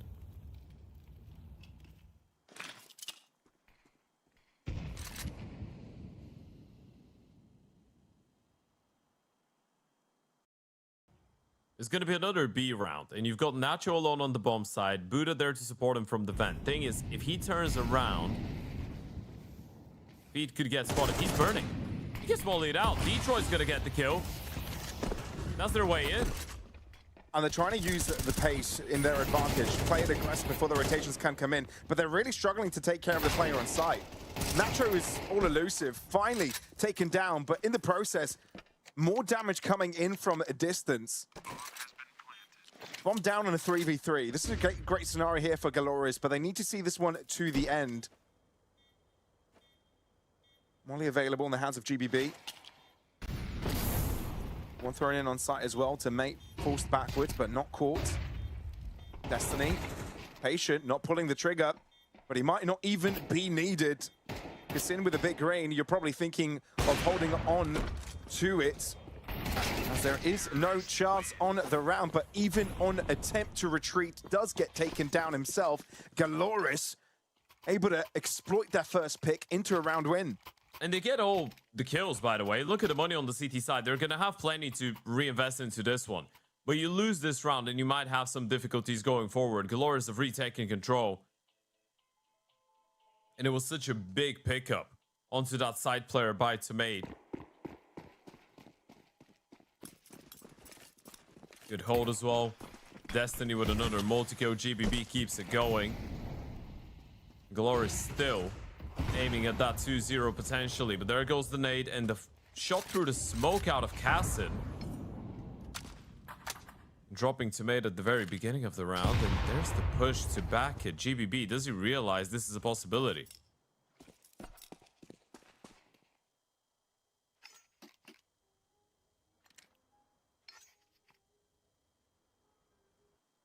They can just stack A.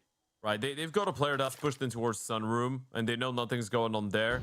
They just need to keep their eyes set on the vent, and as long as that's true, and no one's crossing there, they should be ready for an A pop. This is a very difficult round to win for Galorys.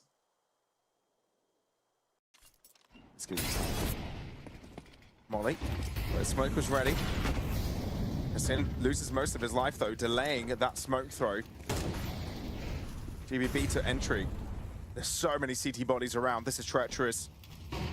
Some crazy heroics from Galorys will be required. Over red. Feet dropping out for me a little bit here, but we still get the gist of it. Bestia on the upper end, and indeed overwhelming the attacking powers by just stacking through. That was a great information play. It all starts with a random shot through the smoke that drops Tomade and the audacity to just push. Oh, it wasn't a random shot through the smoke. You actually seen him.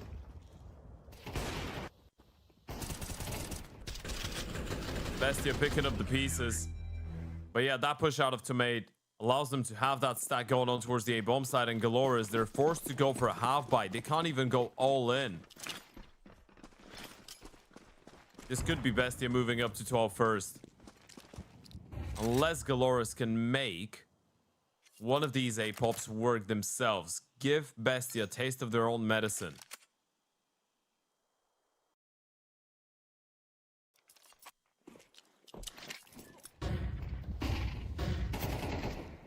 Galorys not switching up their play. This time want to double down on the A site fast play with pistols, but Timo is resilient.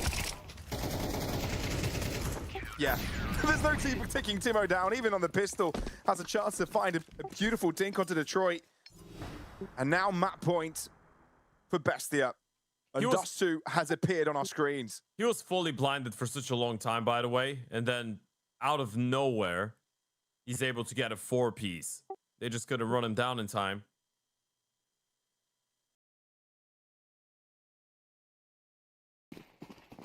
$12-11. Do we go OT on cash? Or is this going to be a Bestia win here? We had a similar scenario on Ensh, and Galorys were able to run away with it in the bonus time.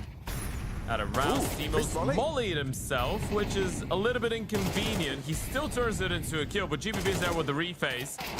There goes Thomason.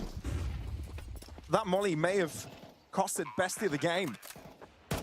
Galorys now have site control, and this is the best A site situation they find themselves in a very long time. They're still looking for a flank, but there's no such thing happening. PKL's cleared that out as well for the T side, so now they know that retake is coming in. from the same place. Molly doesn't Missing. force Detroit out of position. He can stay in Galorys towards have the quad. adapted. Bestia are known for these early flashes, early nades, getting them out of position, swapping them out, but they've adapted by playing further back to not get affected by that early utility.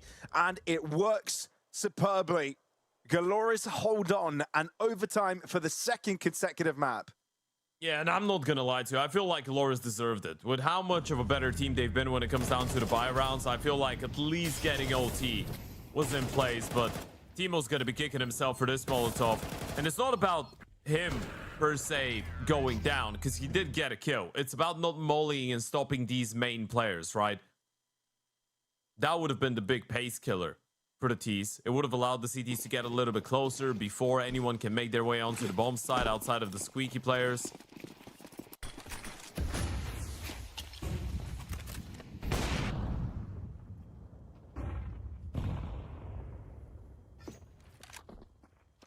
A bit of a mishap. Gonna have to try and shake it off going into this. Bestia had very big difficulties in OT on Ancient. And they turn it around. Get one round. That's gonna be the start necessary. But for them, this is all or nothing. They drop the map, they're out of the event.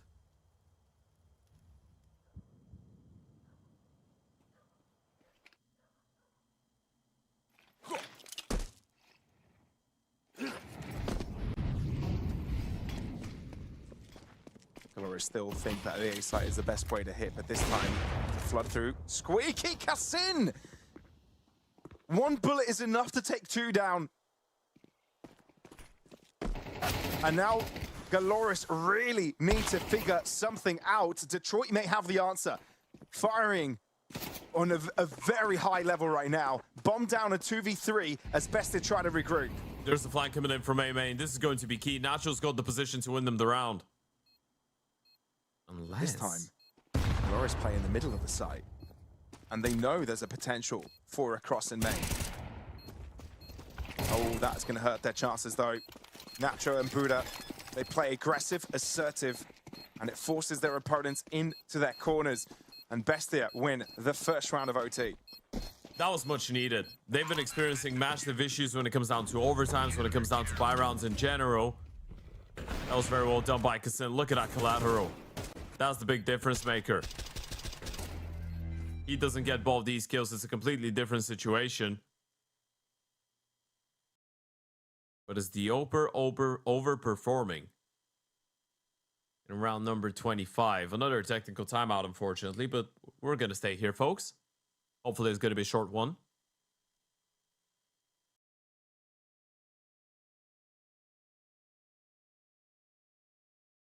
And this is, of course, our second and final game of the day. Not really known if this is going to be the last map of it, though. Hard to tell. Yeah, if Bestia get it over the line, then we've got another one coming up. The winner of this one is going to be playing against LP tomorrow. We also have Imperial and Fluxo, so it's just elimination games.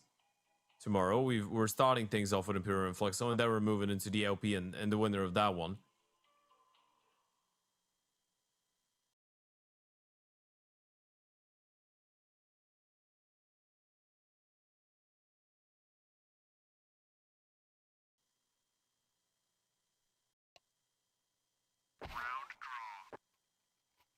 And we are back.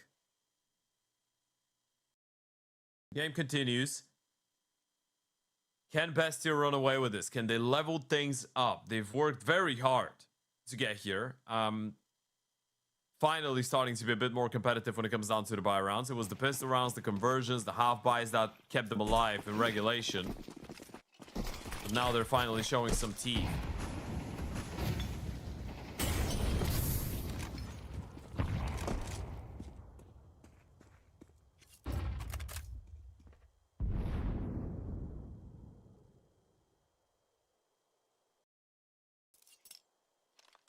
Yeah, Bestia getting into a groove.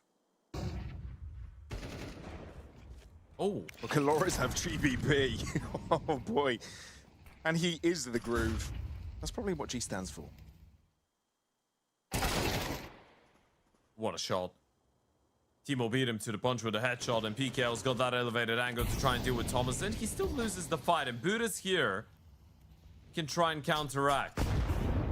One more player coming out of Speedway. That's a great flash. Buddha's been spotted out.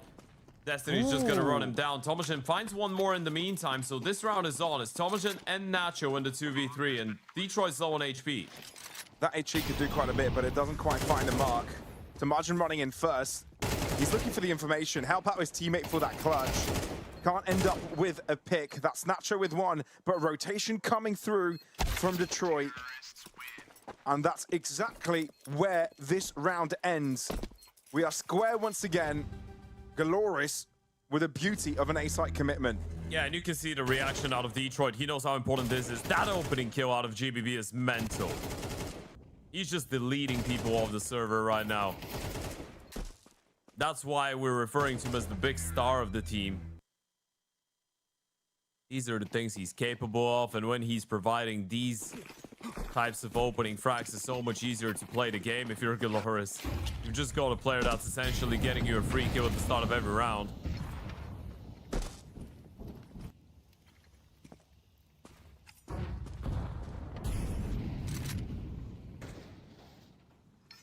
Thomason pushed away from middle. Detroit double boost alongside GBB. Now they're taking this into consideration a little bit more, but it's looking like a B commitment. No pushes in towards A, but Thomason seems to have the right idea.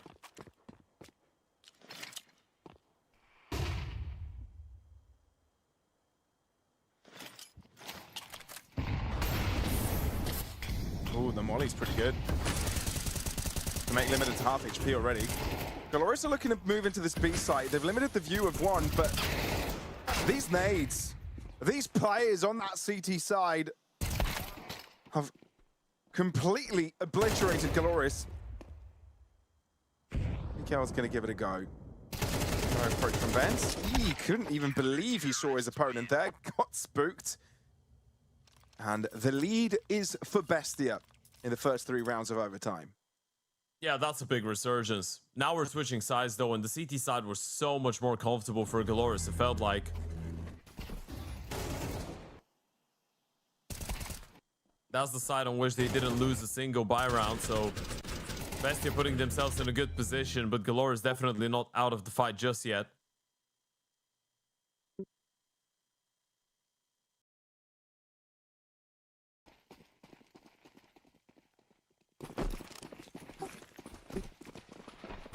So,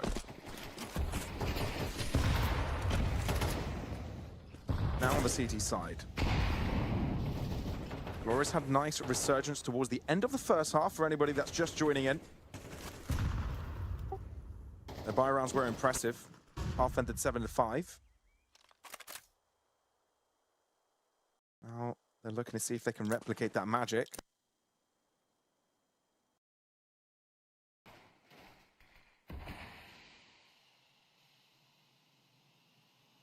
It really needs to be magical though. You want to close that out here, you need 3 perfect rounds of Counter-Strike. Can't afford to make any mistakes whatsoever. Reboost coming in. That's going to be for the rifle. And they have stacked up 2 players in towards that B bomb site. Playing it in a bit of a default setting. Bestia are really taking their time. Not really taking a lot of space either. Just playing this one passively. Allowing Galorys to operate around the map and potentially just hoping for a mistake. None of that happening. Right. 35 seconds though, they're cutting it close. This could get quite risky. Destiny on Shroud is massive. This is the first time we've seen that position all map long. They might overlook him. High possibility of that.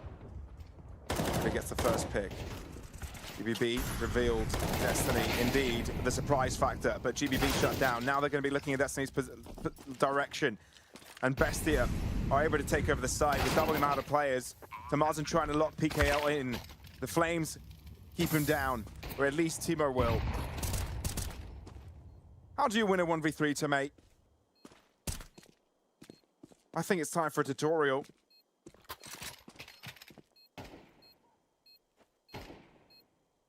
Maybe this round's just too tough. taking the high ground, and you'll have someone for company right next to you. 15-3 means that only one round is required. 2 charters for Bestia. And at this point, if you're Galorys, you probably can't believe it. Destiny needed GBB to help him out. He needed someone else to find a kill. They had 3 players towards that B-bomb side, but Destiny is the only one that's able to get a kill. Bestia have woken up. Might have been a little bit of a late awakening, but at least it's happening. And we might be going to a Dust 2 after all. A third map to decide which one of these 2 will survive and keep on fighting, which one will be going out of the qualifier. GBB's played such a beast-like map on Cash. But he needs a little bit more. His teammates need a little bit more.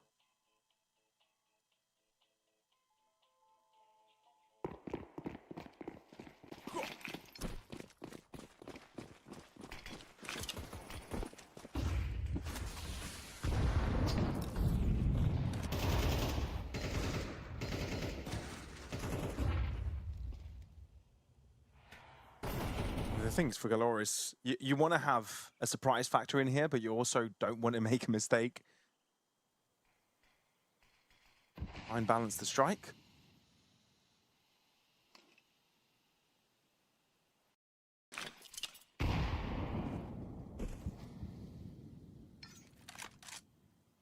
Waiting for a potential boost.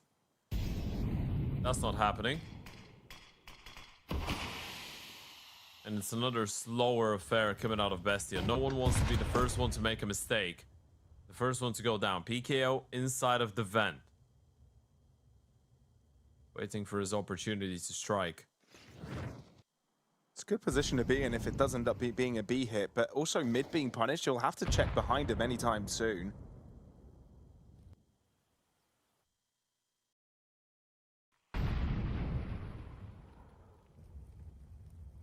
GBB also helping out in the mid endeavors. And this is Bestia's turn to run the clock down.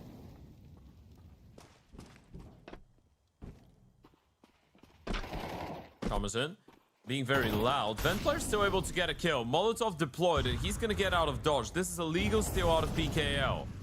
They might switch up their minds if they don't get anything over to the B site. The bomb is in close proximity of A, but they're running out of time to do that.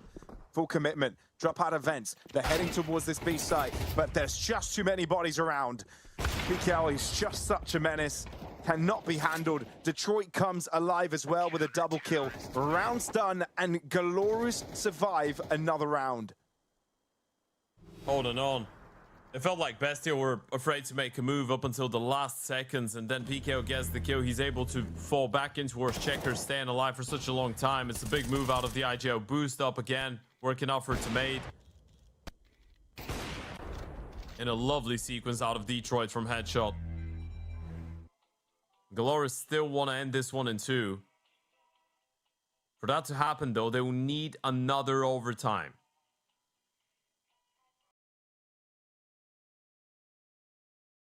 Does PKO have anything left in the tank when it comes down to ideas? That's the big question.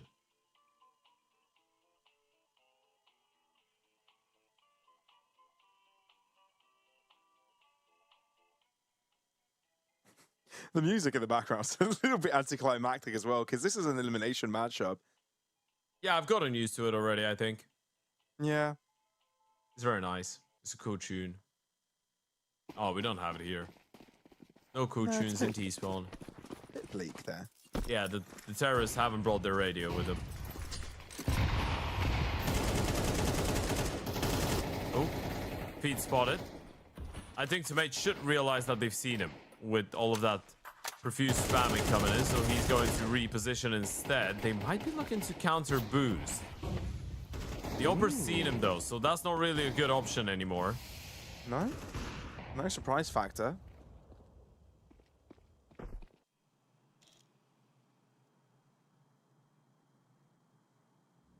Guess they're holding back. You know, they don't have the information of whether they've actually dropped back, so Bestia needs to respect this potential play, a potential boost. So Molly's expended, time passes by.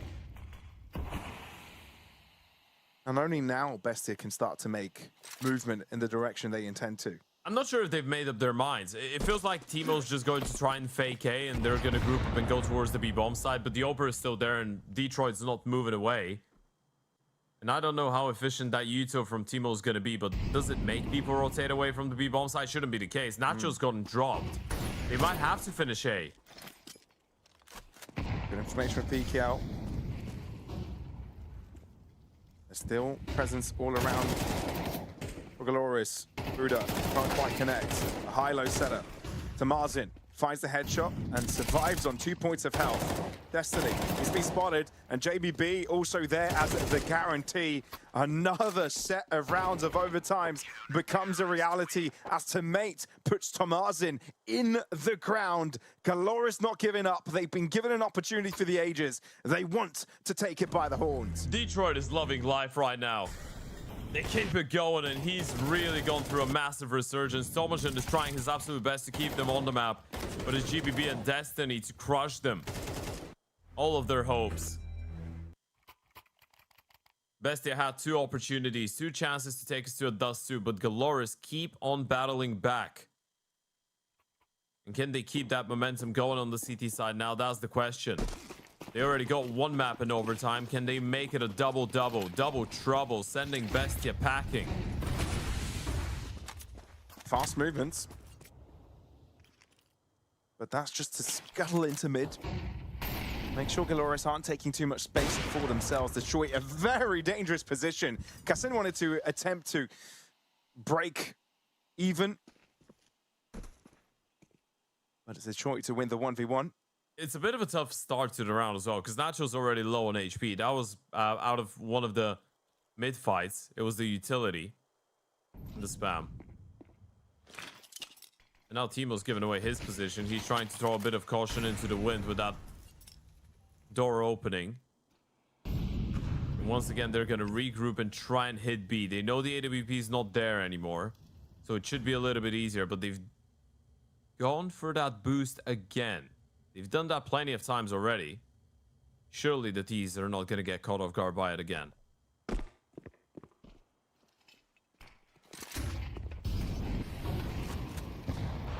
They've dropped down. Big defensive smoke in the middle of the site.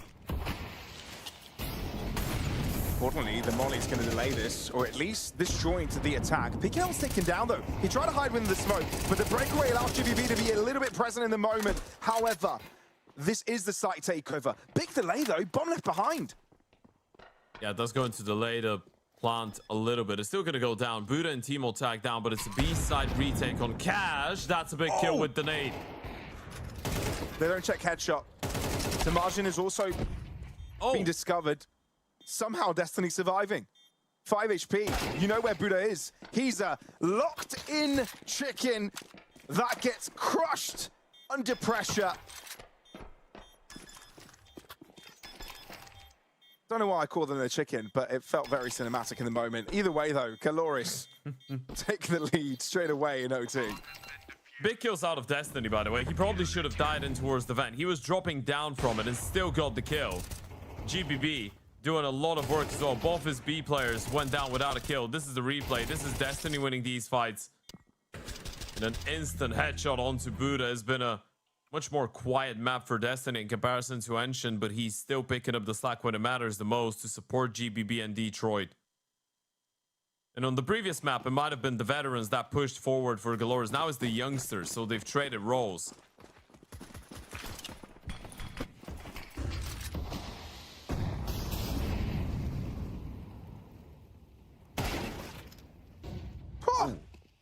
What a shot from Tamazin. And it's Are a they big ready threat for to the take off second the player? server. GBB no longer there, being there for Galorys. It's quite the nerf. There's a second player in towards the sandbags, though. Destiny's getting a lot of information. That all allows the Oper to stay locked in towards that A main position. Destiny knows that no one's taking that space and trying to cross into towards Speedway.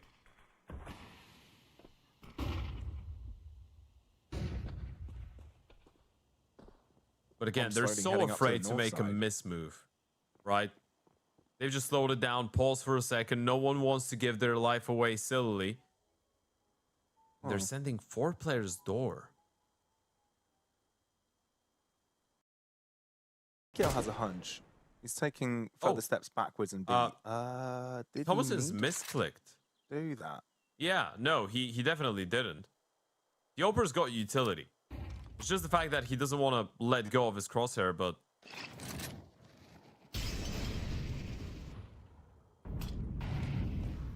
May trying to have higher ground on squeaky doors opening. Destiny able to stay silent enough to get a free pick. Detroit, good reaction from him. It's hard to imagine he'll be able to get away with much more, but he still gets away with 3. Detroit creates a brick wall in front of his opponents, and they smash their heads into him. That's absolutely mental out of Detroit. How is he able to pull off that type of a play deep in OT? Look at that sequence. He lost his rifle. Destiny goes down. Detroit is all alone on an island, and look at the way that he's masterfully just moving behind the angles.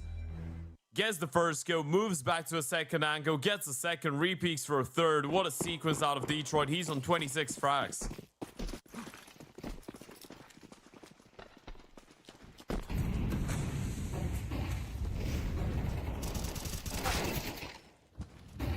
Truly a game of his life. Early fight happening. Best they want to bring up the pace a little bit. Feels like they wanted to stabilize the game. Detroit won't be connecting, but his position needs to be respected, right? If you're Bestia, it's information you have to work off of. So Margin, he's got himself deep up Speedway, and I don't think Detroit expects it. He's missed the timing on the lookout. This is a good position for Margin to have. Yeah, he's not ready for it. He's got no clue. When does Thomason wants to activate, though? That's the big question. Good fake smoke. They might not think Destiny could be there, given that Detroit throws it. Yeah, thing is, the bomb isn't squeaky, right? So Destiny could have a lot of impact later on, and they might not realize this is still going to be an A round. Now the molly's there. Destiny's heard it. He can go door. That's exactly what he's trying to do. They're not going to be ready for this. The Opera Detroit is still isn't gonna be moving ready. back. Oh my goodness. God. They've misread the situation completely. They're so convinced this is a B round. This is so odd. Kassin. Oh, the turnaround! This is so peculiar. Galorys. A little bit lost in the source, confused. The obscurement that was sent in by Bestia this round discombobulates them. And you might as well consider this one a done deal, a 16th round. But Galorys going to give it a try. Oh, Detroit's really far away. They molly Molly themselves. failed. That's definitely done now. Yeah, a bit that of a was fluke. designed to go on top of the catwalk. Molly, the player that they spotted on the jump spot, but it just bounces off the railing and comes back at them. Still 2 rounds to the good for Galorys. Bestia able to stay alive with that one, and that was a much-needed response out of Bestia. They couldn't afford to let Galorys get a clean first half of that second OT. Fighting to stay alive. Still hoping to force a third map. And that is on the cards. It still is a possibility. It won't be easy, but it's right in front of them. They just have to work for it.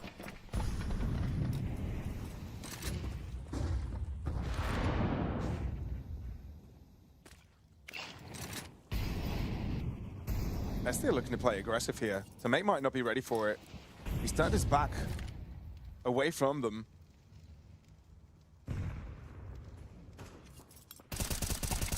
Yeah, knives out. Can't bring that to a gunfight.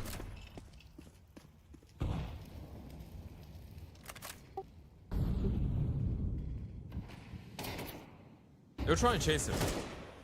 Nacho's been spotted. They've seen the second rifle as well. Ope's rotating back. The bomb is slowly moving in towards that B bomb site, and you've got a 3-man stack here. GBB from the vent could be a big help. But they've even boosted on top of the bomb site. It's such a good angle for Nacho to be working with. Ooh, good timing on the shot there from Kassin. Can't see his opponent, but still able to take a player down. But under a bit of stress, but if you've got so many friends around, Is there truly an issue? I think not. Bestia to equalize.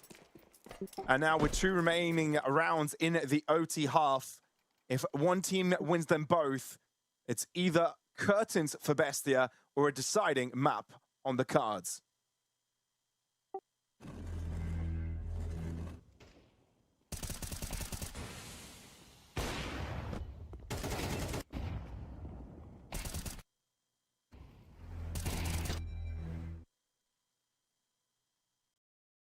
$17 apiece, and we've got a bit of a tech going on. Hopefully everything's going to be all right. It's not really a moment where people want to be experiencing issues outside of the server. I just noticed Detroit's shirt says antisocial.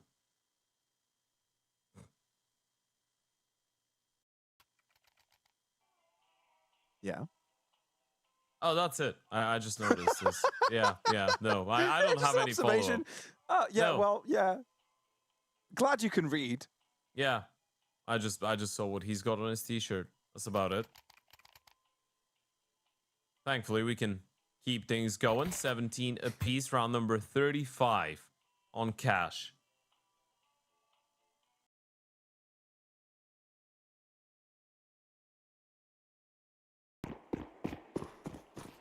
What is the call for Galorys here? The B play didn't work out last time around. It was the B push. It was Teammate pulling his knife out. What is it? That indeed? ended up costing them. They're providing some space here for Bestia to move up. They're respecting any type of aggressive maneuver. And indeed, we do see Buddha closing up in mid.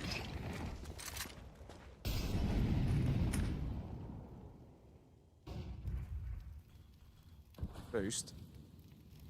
Will this be checked? Ooh. Double nade on top of GBB. There's the Yuto for Highway. Down to 51 HP. Does he get a flash to clear out the left-hand side? They're mollied vents. They're not going to check this. And if they do, GBB is already half HP. Therefore, it's an easy cleanup for Buddha. Big kill. Now they're forced to go back in towards the B bomb site. PKO leading the charge. Nacho alone towards the back of the bomb site. PKO needs to try and run him down. Nacho, it's all about staying alive, but there goes Tomajan. And Nacho's also standing tall. Shots are missing. Tees can't connect. And his destiny all alone, but he goes down as well. Bestia get another map point on Caches. This time is on the CT side.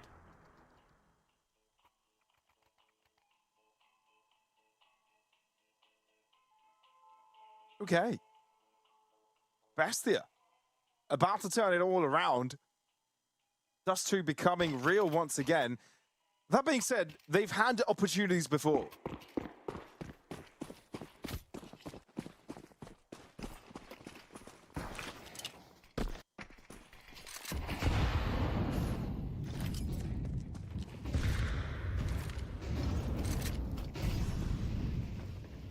Can they do it again? Can they force another set of rounds? Timo wholly out of position. Tomajan opens things up, but there goes GBB. Finally back on the board, and Teammate takes one more. Destiny with another. And it's Timo and Nacho, a 2 versus 3 from a 2v4, now able to take it down to a 1 versus 2, and it's BKL versus Nacho. 10 HP versus 100. Bomb needs to be retrieved. This is going to be tough. Nacho going further away, 10 HP. This is an awkward situation. PKL going for the bomb plant. Safe in the corner. And now, Nacho to try and close it out with Bestia. Spotted by PKL. And more overtime rounds required. This game is something else. This map is something else. Galorys don't want to let this one go. They didn't clear the sandbags, but look at that turnaround. GBB and Teammate finding the refrags. Timo, it felt like they were going to be able to pull it off, but PKO goes above and beyond as the IGL.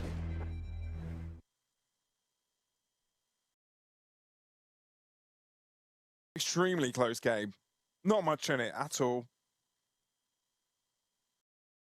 And you can tell the pressure is on, right? It's various mistakes are happening, and you can definitely tell that you're trying to catch your opponents off guard. You know that fatigue is coming into play at some point as well, so the reactions in the mid round will be a little bit slower, so you're trying to cool quicker than your opponents can react. A lot of those little mind games going on in the mid game.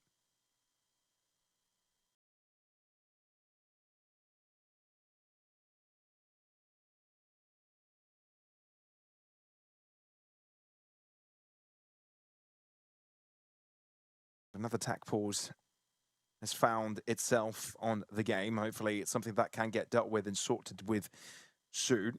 We promise your admin team is hard at work to get everything back on track. Not that I know what the issue is, but I know we've got a good set of people behind us.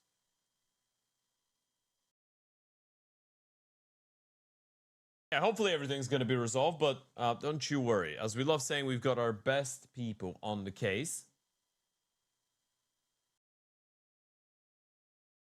At least GBB's having the time of his life. And now the game has gone for long enough that even in Brazil, the sun has already gone down, Pavlos. I mean, fair enough. Funny thing is, because I presume there's a lot of people watching from Europe, right?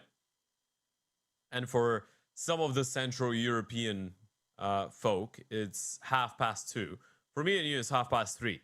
So if this one goes the third map, we could be here until the sun goes up. Oh yeah, the sun in Cambodia is probably up already, Pavlos. You'd know about that. Yeah, absolutely. Yeah, in case you're just joining in and you missed out the joke, we're not going to repeat it. It was perfect the first time. If you know, you know. It was very good. Yeah. We were... Okay, you know what? We've got a technical timeout, so I'll just explain the situation real quick. We were playing Capitals, and our production team asked Pavlos, was the capital of Australia? And the answer was, as you can now figure, Cambodia, which was very funny. Very funny indeed. Hey, timer out. We can get back into the server, and they can stop making fun of me.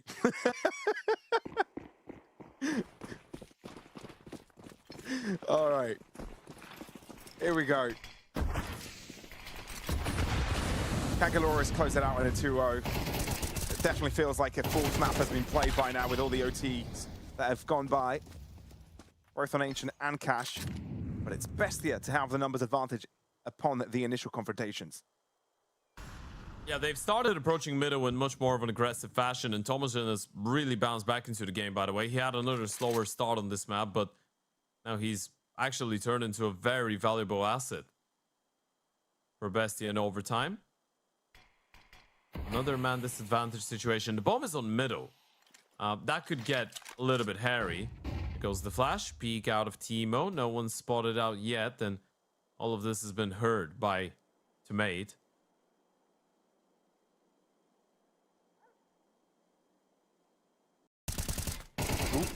Timo, he spotted it.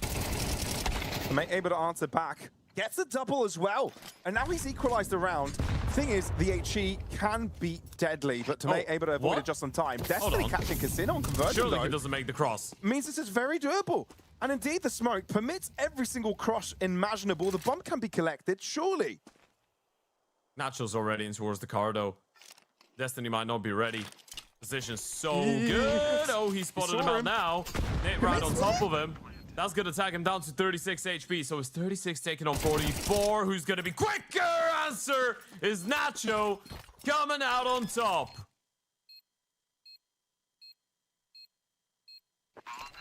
Incredible. Nacho holding on there. And so many back and forths through the game, and I'm glad we got the replays to see it yet again. There were so many levels to this. The margin, early aggression coming through. Tomate holding on to keep Galorys afloat. He had no business winning that two-piece after Bestia being so damn in control.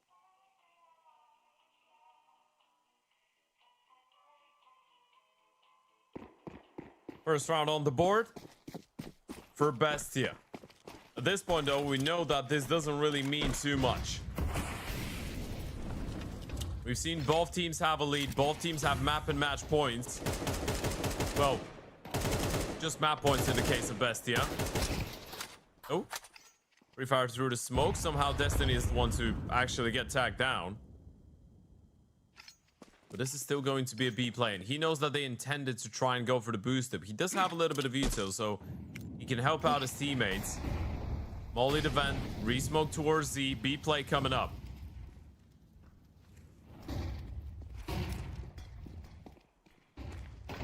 Quite aggressive.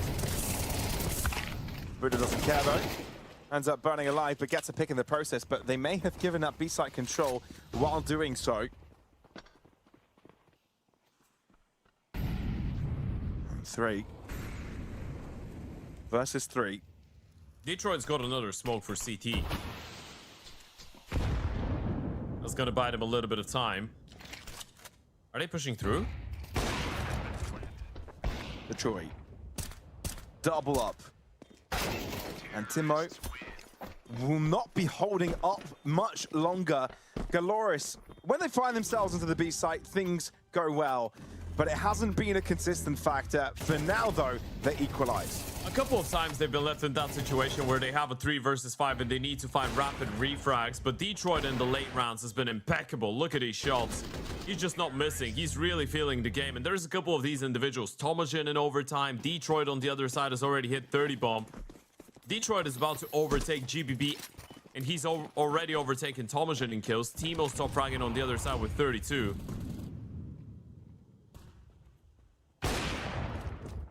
Poof. Oh, that wasn't a no-scope. There's no way he unzoomed and fired up. No way. That must be a glitch, right? I don't know. I think so. There's no way he unzoomed and clicked mouse 1 and got the kill. Must be. Either way, though, Galorys have got pace for them.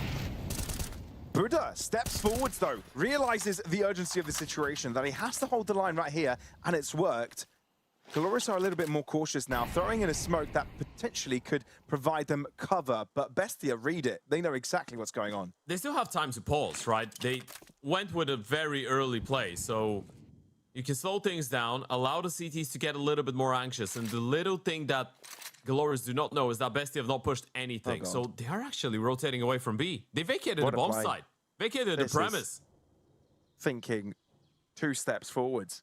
Buddha's probably gonna go and get inside of the vent, or he's activated that flank, but the bomb is still left in sunroom. Buddha can drop the bomb. Oh god, yeah.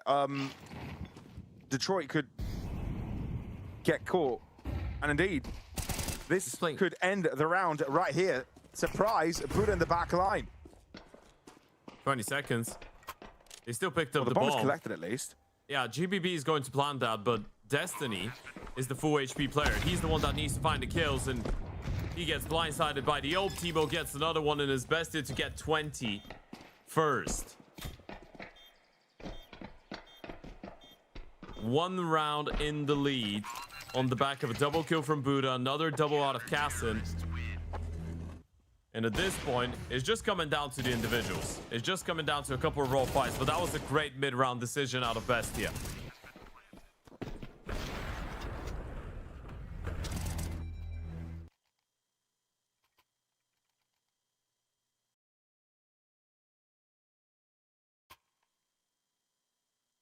Very smart movement coming in from Buddha.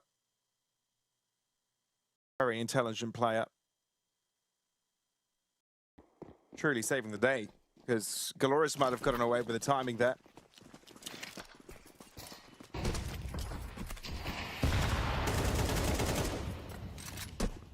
And here he goes again, this time on the T side, and he lights the server with his frags. Yeah, Bestia now looking like they're in a commanding position. And this might be the turnaround that they've been hoping for. Getting a 21-19 lead, that will definitely put him in a great spot. What a turnaround from Thomason. He's the master of the boost position. He truly is. Getting a double in the last confrontation he had in that position, now playing up there himself. They're taking over Bestia.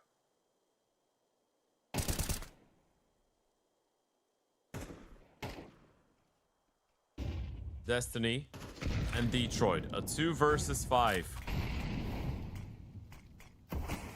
Separated. Not sure if that's the smoke that they were hoping for. Destiny's going to get an opportunity to isolate a couple fights, but now they've spotted him, and there's 3 players coming at him from A main any moment now. Destiny's got too many angles to be worried about.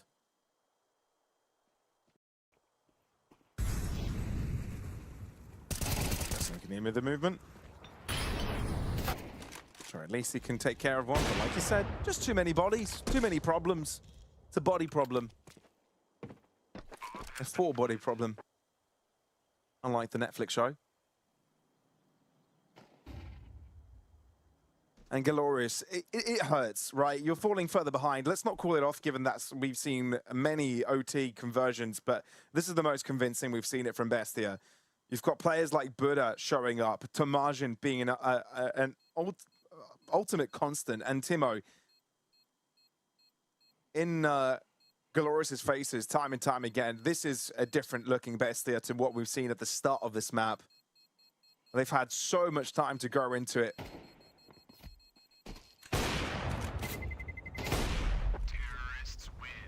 At least the Troy has the positive of holding on to the AWP, but they're not going to give up on this just yet.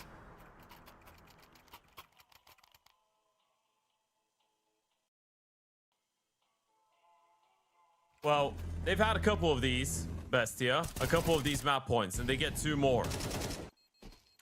Is this where they finally take it over the line and close it out?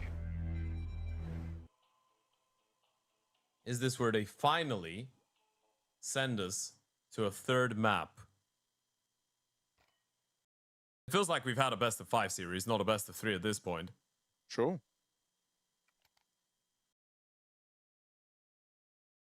OT on the first map. A bunch of them here on cash.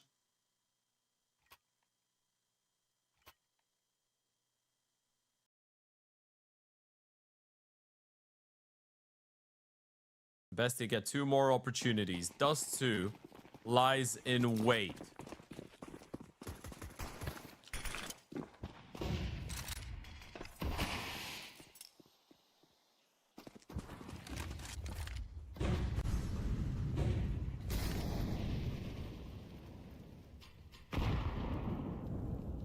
What's the call here? Spread around the map. We've got Nacho lurking in towards B. Timo and main. Everybody else just grouped up. Thomason already out mid, under the boost. The CT is not making any aggressive moves whatsoever. Destiny playing that Shroud boost for the 2nd time. And it's looking like a B lean out of the T's now.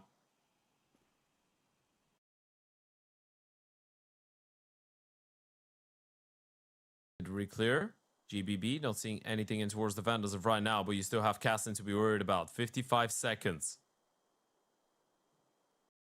They finally start moving that bomb back in towards B. Timo's going to throw a bit of a fake on A. The Uto's going to come through. Sold. Are they going to buy it? No, not budging. Or are they? Yes, they are. PKL is leaving the position. There's only one now in charge of defending the site. Tomei throws down a molly. That's going to delay. They've now realized it's a hit of B. Tomei needs to stay alive, at least take a couple of players down with him. That molly is troublesome. Blind. Prohibits vision, and Tomei will be able to only just find one. GBB turns back, plays anti-flash, spray down, distraction, and Tomajin jumps in. Bestia have done it. Bestia are there, holding on every step of the way, not letting go of Galorys. And as hard as Galorys has fought, this is where map 2 ends. And a 3rd and deciding matchup is now required. Yeah, that's been a show-stopping series. That's without a doubt been the most competitive game of the event so far. We got a 16-12 on map 1. We get a 22-19 on cash.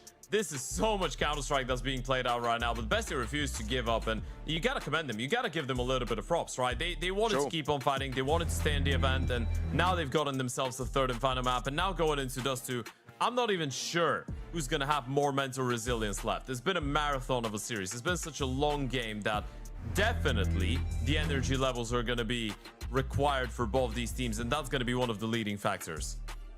Oh, for sure, for sure. And look, I feel like given the fact that Galorys had such a good start to this game, things get a little bit difficult heading into that third map, right? Because they're going into this timeout with frustration, with annoyance, with dissatisfaction. Well, it's the complete opposite on the other side for Bestia. I think they know they got away with something in this map, right?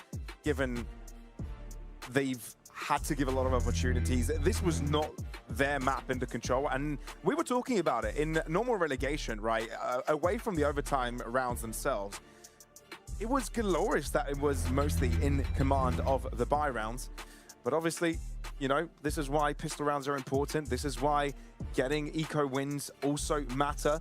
It allowed the Bestia to get back on their groove, figure out how they want to be playing cash against their opponent, and in overtime, close things out. Folks, we're throwing things to a break, and the last map of this match, as well as the day, will be underway.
We built a legacy that defined generations. But history only remembers those who survive what comes next. Okay, that's some resistance. Okay, maybe you can. Eating my words as a Faster. It's bullets. Roll's gonna get More brutal. team playing nice in the bag towards taking both. Unforgiving. Season 20 is here. Write your name in gold. This is an elimination game on the line here, Pavlos, and I feel like with Bestia, I felt like they were down and out. I thought Galorys were closing this one out even in regulation in 2-0 fashion, right? And then they forced overtime, and then you're thinking, well, Galorys are definitely going to run away with this one. But then overtime started coming in, first, second, third overtime, and they finally closed it out in a 22-19 fashion. That, without a doubt, has been one of the most competitive games of this entire tournament, if not the most competitive game of this entire tournament. Massive performances out of guys like Thomason, like Timo. Bestia looking ready to go into that third map. And I don't want to be negative towards Galorys' chances, but I feel like it's very easy for the Brazilians to now feel like they've missed out on a golden opportunity to close out the map in the series on cash. And notoriously, when a game takes that long, the team that bounces back and levels things up, this is the team that is feeling the adrenaline rush. This is the team that is going with a lot more energy into the third and final map. So I think now you're looking at some of the results on Dust 2 from both these teams from the last couple of weeks, and I'm willing to agree with the stake odds here with the Bestia prediction. I feel like with Galorys, especially on the back of that Dust 2 that we watched against Shinden yesterday, that was 7-13. The 6-13 loss to Bestia on Dust 2 the last time they played them. Bestia are going into this one with a slightly higher chance to just run away with the game.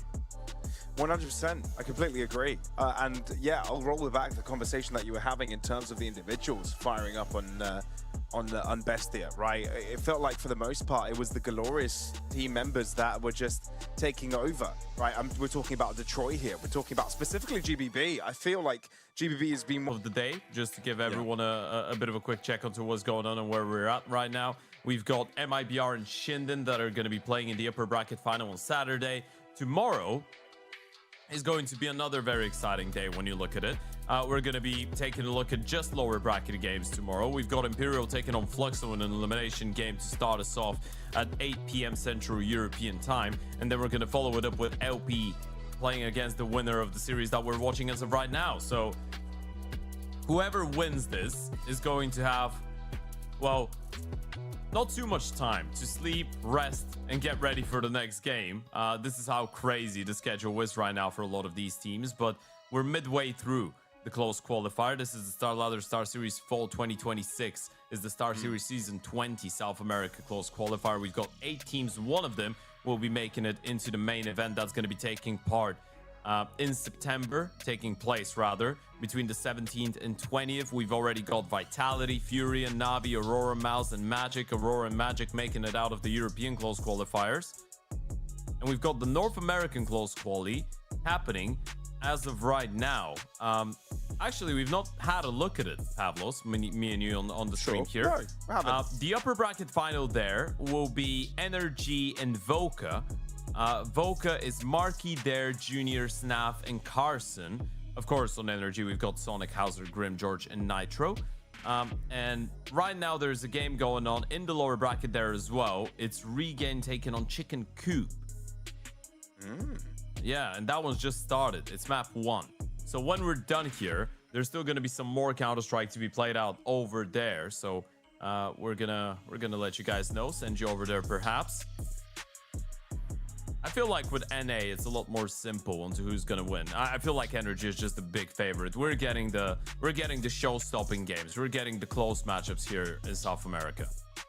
Yeah, we are. We're really having some really close games. Unfortunately, we're also having some tech issues right now, and folks will let you know what the issue is as soon as we know. But we should be jumping into the game shortly. All right. But you're right. I feel Production like just sent me a great picture, by the way. I don't know if we can... Is it the Cambodia one? Yes. Can we show that on broadcast? Are we allowed to show it on the broadcast? Please, I think we can. Can we show it on broadcast, please? No, we can do it now. Why can't we do it now? We're waiting either way. We've got a cooling system from Buddha. He's got a frozen bottle of water, and he's using that to cool off. This is great. Can we show the picture on the broadcast? No, we can show it. If we can put it on the broadcast, that would be great. Just spawn it on top of the screen. We still don't know if we're gonna need a further break or we're going in. Apparently, we're ready to go. All right, folks. This is it. Do or die. One final map of Counter-Strike. It's Dust 2 as Bestia taking on Galorys. The loser of this one going out. It's a best of one from here on out. Let's see what we've got. Xbox smoke already coming in from Detroit. And they still have another smoke, presumably for the long cross. And a bunch of flashes. Bestia starting things off on the CT side. Galorys on the offense.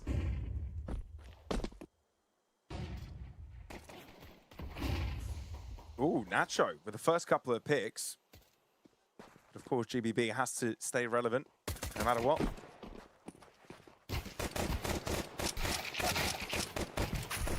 Things coming across, but no real picks. Detroit answering back, but Cassin gets a double of his own. Looks like Bestia. Best in twos. And Galorys now having their faith into Detroit.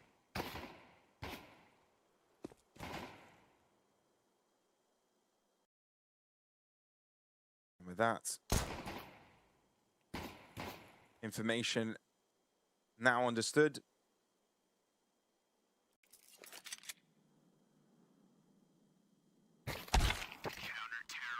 he's gonna go down. Closed in on. Yeah, eventually. That's the idea. Yeah. Well done by Buddha. Good double kill out of Caston though, and I guess the same goes for the initial double kill on the USB. It was by Nacho. Lovely stuff out of the dual Berettas. And now it's going to be interesting to see if Bestia can just ride that wave of momentum. If Galorys are going to have any mental resilience left, right? Because the way that they dropped that previous map was a little bit disheartening. Could be difficult to get yourselves up. At least they're not going to be overcomplicating things at the start here. Not throwing themselves at any over-aggressive maneuvers. Just a full-on eco, a couple of Glocks. Up against the M4 and the rifles. So, Pavlos, I've got an interesting question for you. What's your favorite Shakira song of all time? Shakira song? Shakira song. Hips Don't Lie? All right, that's a classic. That's always a good answer. What about you? And why Shakira? I don't know. I just thought of it, man. When it's 4 a.m., do you casually think about Shakira? I mean, sometimes. If not, no judgment. Because sometimes I do. Yeah. She's nearly 50 years old, and she looks like 30. So I'd say I've got two of them. I'd say La Tortura. You know? La Tortura, okay. Yeah, that's and the other one is Can't Remember to Forget You. The one with Rihanna. Good music. Very good songs. I'm liking the singing of the Glocks as well, though. Tomate has dropped Timo, and that's an M4 recovered by the T side. Are they going to be able to find anything else? Answers no, unfortunately for them. Buddha with a big triple kill to put the round to bed. So this is Bestia with a 2-0 lead here. Galorys entering their first buy round of Dust 2. So it's the same old, same old. Bestia, very good when it comes down to pistols and conversions. Let's see if it's going to be a similar story with the buy rounds as it was to Cash in regulation. Shout out Lorgar, our official PC provider. Go and check them out and check out the platform. Lorgar ready to play.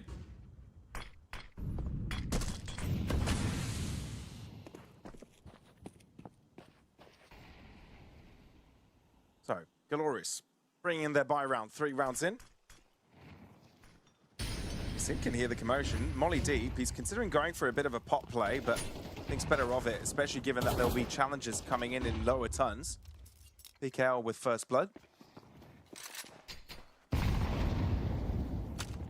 Yeah, but it's gone down. Early mid challenge. No presence in towards long or in towards the B tunnels. Thomason's been left there all alone. They've got plenty of time to make a decision and a decent amount of Uto. Issue could be the lack of flashes, right? You've got just one on Detroit. So later on into the round, if they want to scale up short, they'll have to do it flashless. Thomason needs to be very careful with this. He's all alone on this side of the map.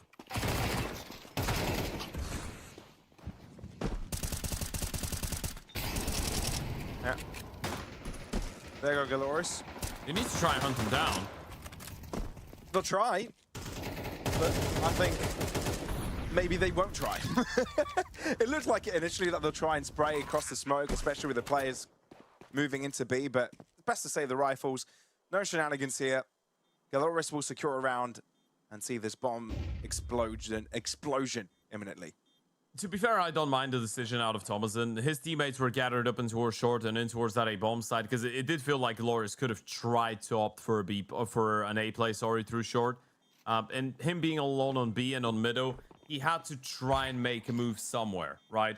Either close in the distance in towards the mid doors or push in towards the tunnels. Nacho's getting some nice exit kills. That's good damage. You might be able to take all the guns away from the T's. I think Tomate should be pretty safe though.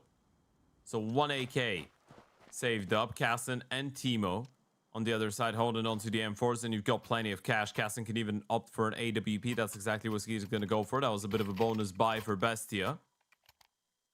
Where does Casson want to go? Spawn. Not really the best one for anything. Unless he's going to request the boost in towards short. Maybe that it could be good for.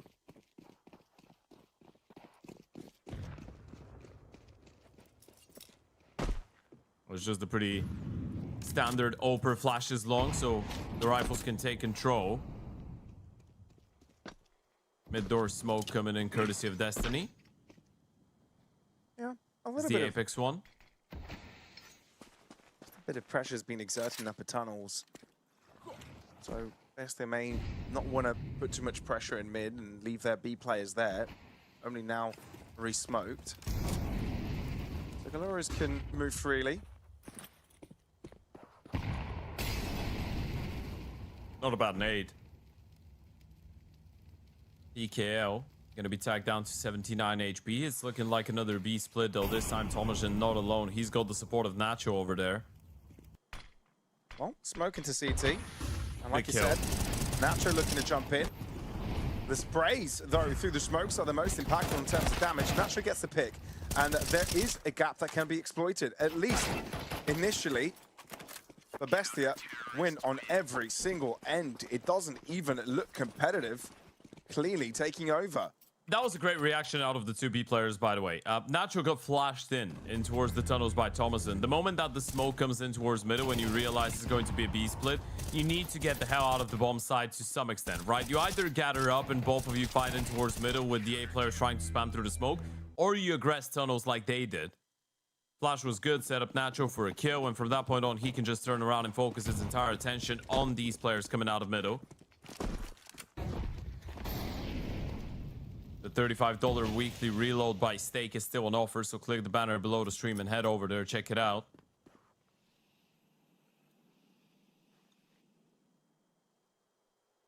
How many does Timo get?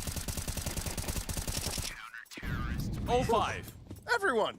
Nice, clean, and easy. What an ace out of Timo. Look at his smile! Oh.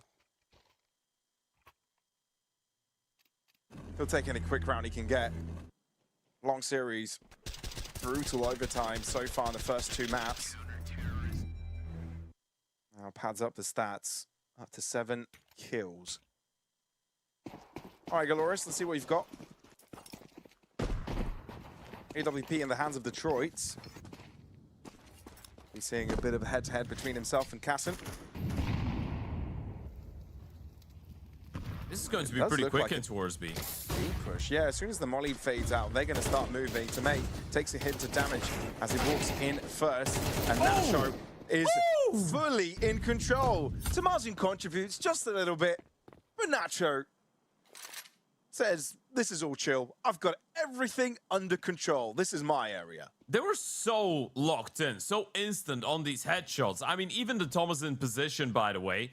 How often do you just see the T that is running up, pre-fired out, and just delete the CT playing there? Oh, speaking of deletion, that was a good one-tap out of PKL, but I don't think Nacho's gonna mind too much, and you see a little bit of BM coming out of Thomason. He seems to realize that Bestia have retaken control of the series in full. And it's a 5-1. These calls off of spawn not really working out. And this is such an impressive hold as well. You got 4 people storming your bomb site with utility, and you don't lose a single player up until PKL's left in a 1v5, and then he just gets 1 exit frag. Bestia's looking strong. Looking ready to try and run away with this one. Another B play. might be on the cards, and it feels like that's the case. Once again, they've got the Yuto, it's going to be another pop, and again, they've got the 2 rifles here, including that AWP of Cassin that's just now left for the A-bomb side, but that's a well-timed nade. GBB down to 62. Pop coming in. Tomajin playing that close angle, and Nacho towards the back of the side.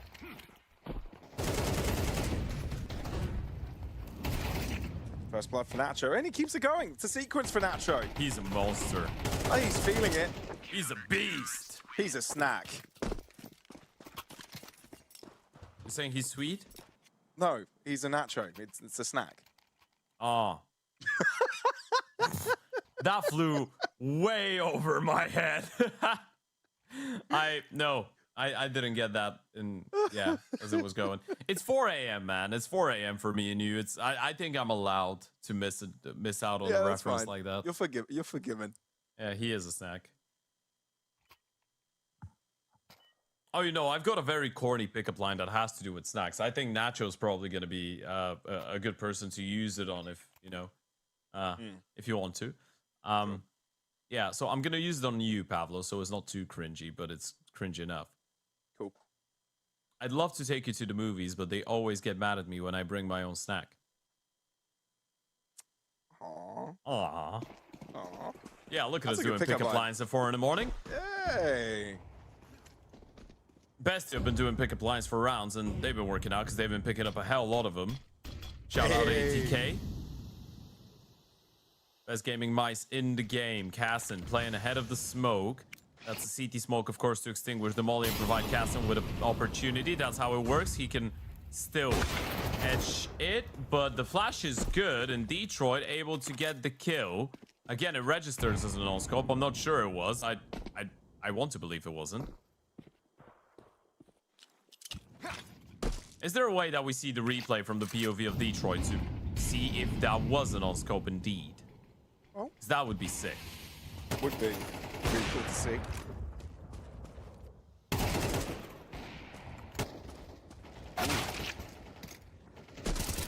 Down. Getting a double kill has kept Galorys in the fight. More so, GBB. Brilliant double kill. Doesn't even come down to the bomb plant. Galorys take over everywhere. Correct me if I'm wrong, but I'm getting the vibe that both teams are just tired of playing slow Counter-Strike and they just want to... Okay. Yeah, that's not a no-scope. No, I feel like both teams just want to go and fight each other. It's becoming a very brawly game, right? You don't see a lot of slow plays. I mean, Galorys are not rushing in straight away, but you can clearly tell that the players just want to go and fight it off.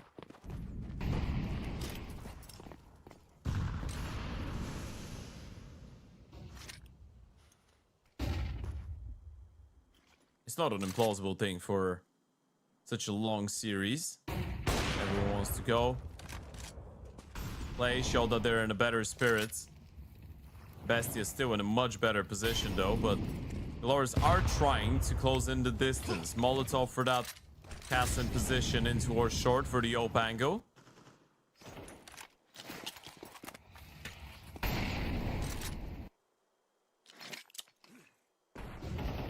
He's gonna try and go back there. Cassin does get punished by GBB.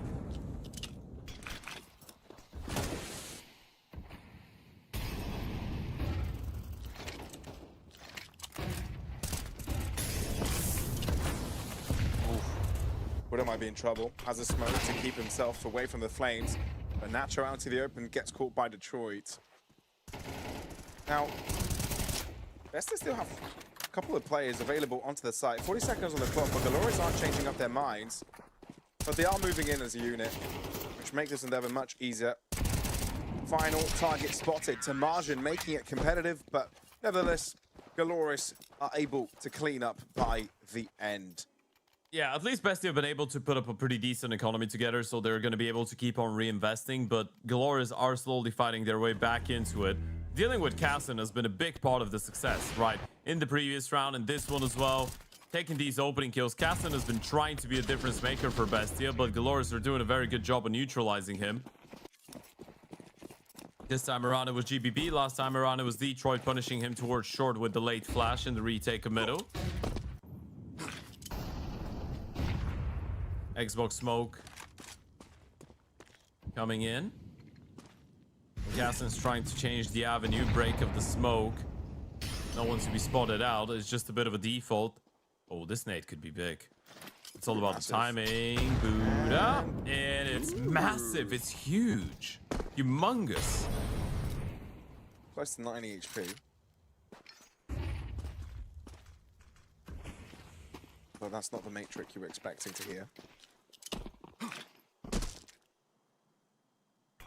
Still, Galorys.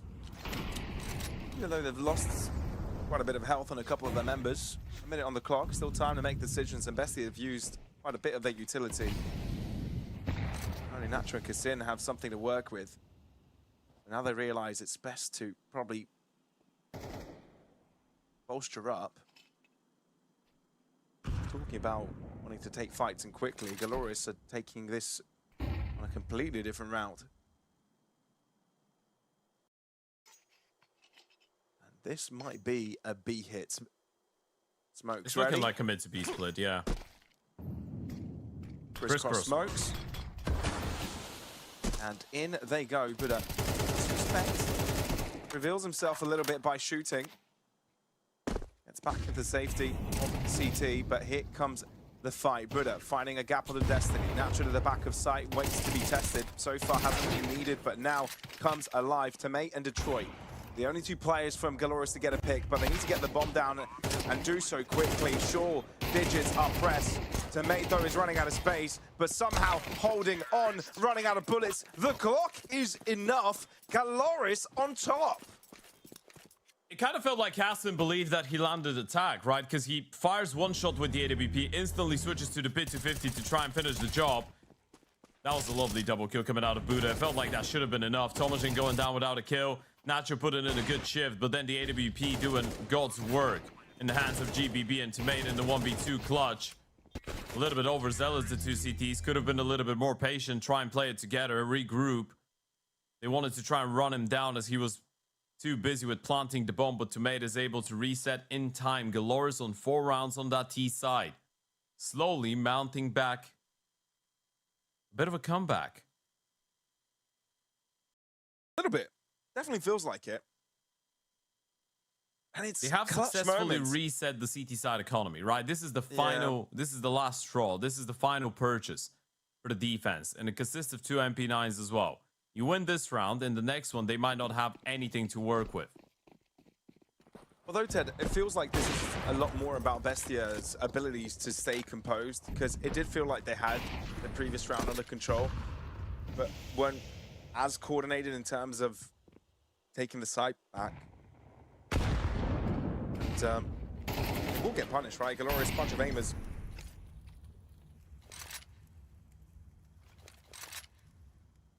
Although it's hard to blame them in such a situation, right? We're talking about some very hairy rounds. A lot going on simultaneously.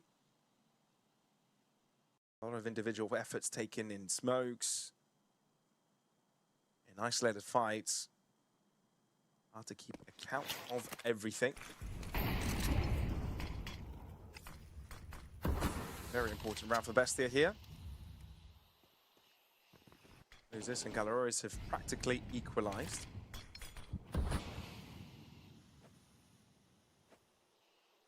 It's the mid-control for now. 50 seconds on the clock as they let the hourglass run out of sand. Caston's here, and Buddha's moving back. He's got an incendiary and an HE. That nade could do a whole lot of damage. They're starting to group up.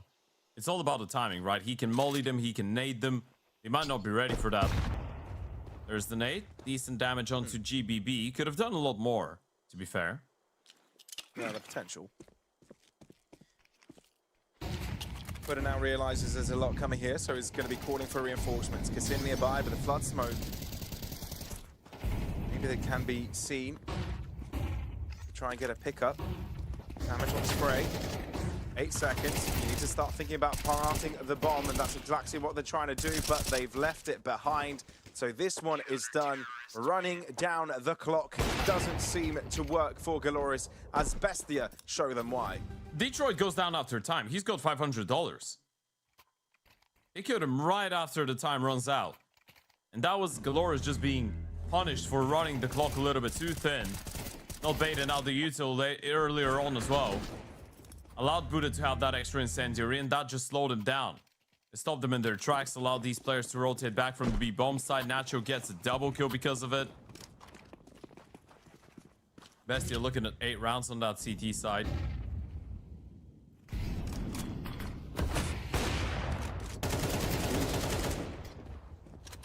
Pretty clean this time around from Bestia. Obviously, having to deal with a lot lesser firepower on the other end. But it's a great pick to have. Timo down to 50 points of health, but doesn't really matter. Smoke in mid. The PKL still needs to collect the bomb and read the team, even if they take up space. This is looking like a downturn round here for Galorys. Nacho can hear the commotion. His help isn't even needed, just the margins nearby. And all this is just a formality. Yeah, it's going to be 8 rounds at halftime. Bestia in a very commanding position. And Timo might be thinking about the knife kill. Buddha won't let him go for it. It's Bestia with an 8-4 lead. 5 rounds away from closing out the series and knocking Galorys out of the qualifier. A lot of work to be done by the Brazilians in the second half if they want to stay alive.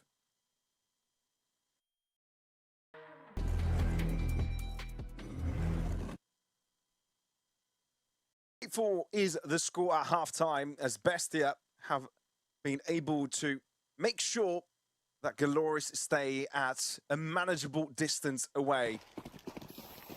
Stay Cods showing that Bestia are the favorites after this. But boy, has it been a ride. Will Galorys give them any more surprises? This D-side pistol round is very important. Timo, oh, even IRL dodging the bullets. A bit of a head down. Try and stay put.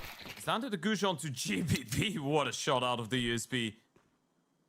That might make them change direction, actually.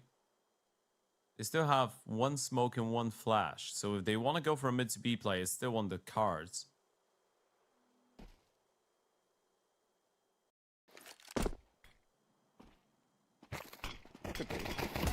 Oh, blocking the smoke. So there can be a cap that can be used here for the CTs.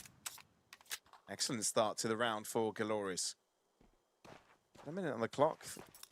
With GBB's rotation, there's a clear idea that that place is picked up. And it's interesting how GBB says, yeah, no reason for me to stick around. And now we'll go in for round 2. They're still wanting to move into B, but they're not being silent about it, so Tomate is ready for them. Destiny in the right direction as well. It's a double kill. And even though Kassin is making this round a run for its money, it's taken down by Galorys. A very important pistol win if they want to have a comeback and a chance in the series. Remain in this qualifier. Yeah, that was a must win. They've been having issues with the pistol rounds over the course of the last couple of maps, but this was a must pick up one. And they deliver when needed the most. Destiny with an important double kill to Mate, standing his ground with the Julies. 8-5, force spike coming through from Bestia. No bomb plan, but they still want to give it a go with the full investment.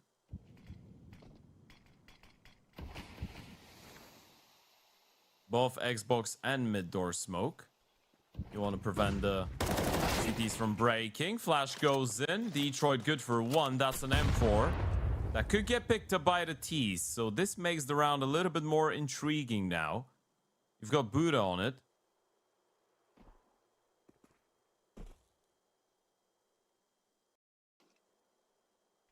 Still a dangerous player.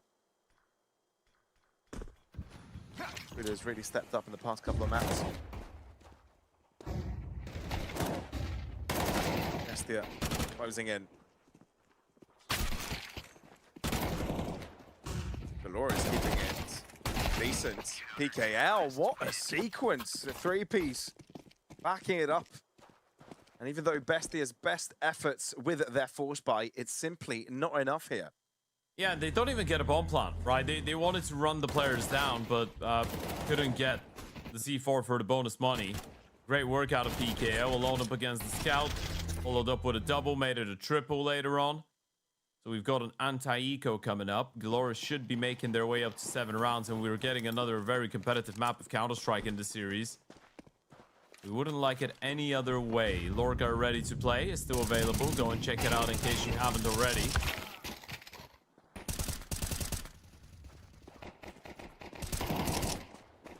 Nice find out of Thomasin, but it should be all she rolled for the teeth. Just natural left. 1v4 with a pity 50 in hand. Lands the dink onto PKL, but it's another multi-kill out of the in-game leader. He's had a massive resurgence. He was on 5 and 13, now 10 and 13, just 2 rounds later. Looking good. And as the IGL's leading the parade for both these teams, I mean, Nacho's still in there, but both Buddha and PKL have played a very good map of Counter-Strike. It's nice to see the leaders, literally, leading by example. Look at the brains go.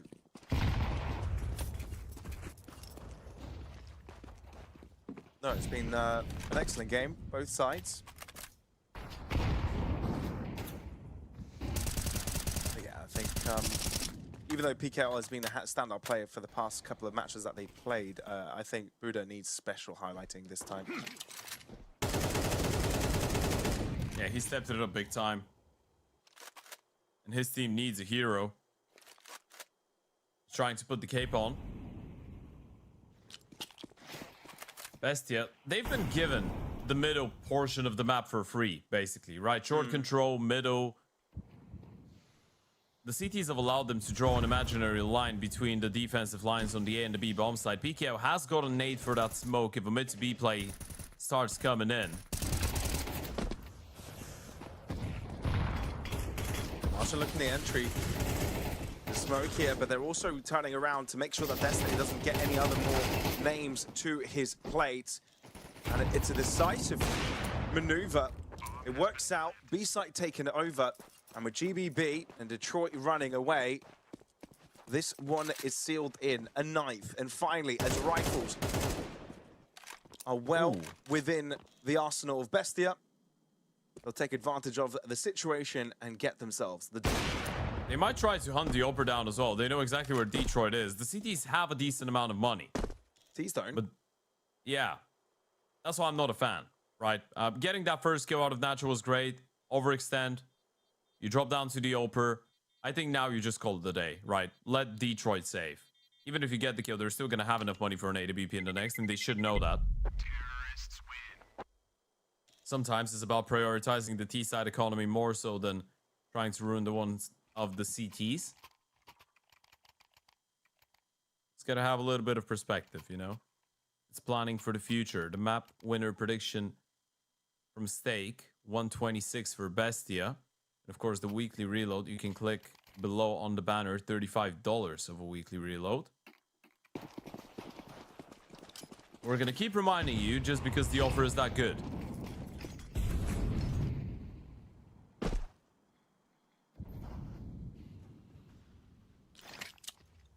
Bestia, put a little bit of effort towards tunnels for now. As Galorys, rifle-wise, I'm not in such a bad situation. We're saying that they'll have enough to buy, and indeed they do. AWP in the hands of Detroit. He's currently being tested in mid, toyed with a bit.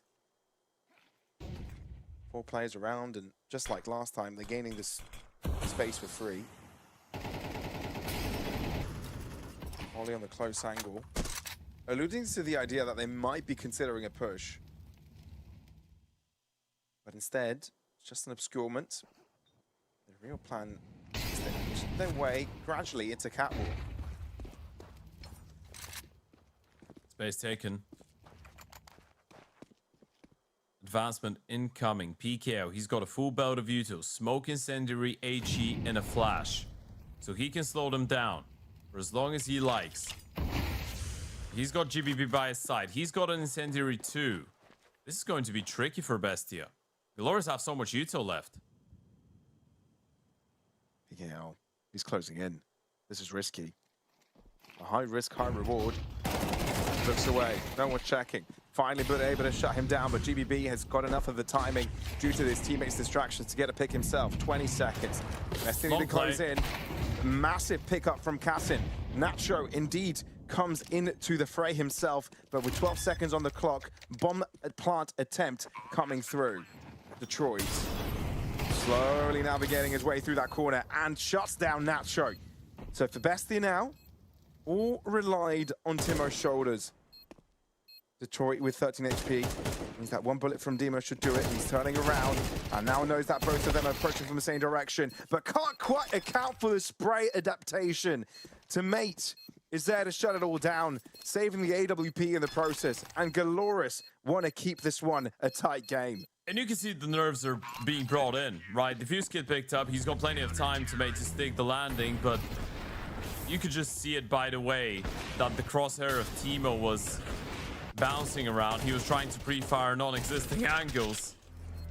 Well, not non-existing, but angles that players were not coming from. Nervously shooting around, trying to predict what was going on. Nearly gave himself an opportunity in that 1v2.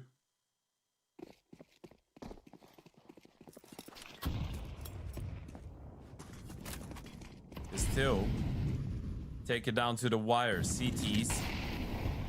Not a lot of money in the bank accounts. You could make the same point for the defense or end the attack. Another reminder for the 80k gear giveaway. And click the banner below the stream. Head over there and check it out.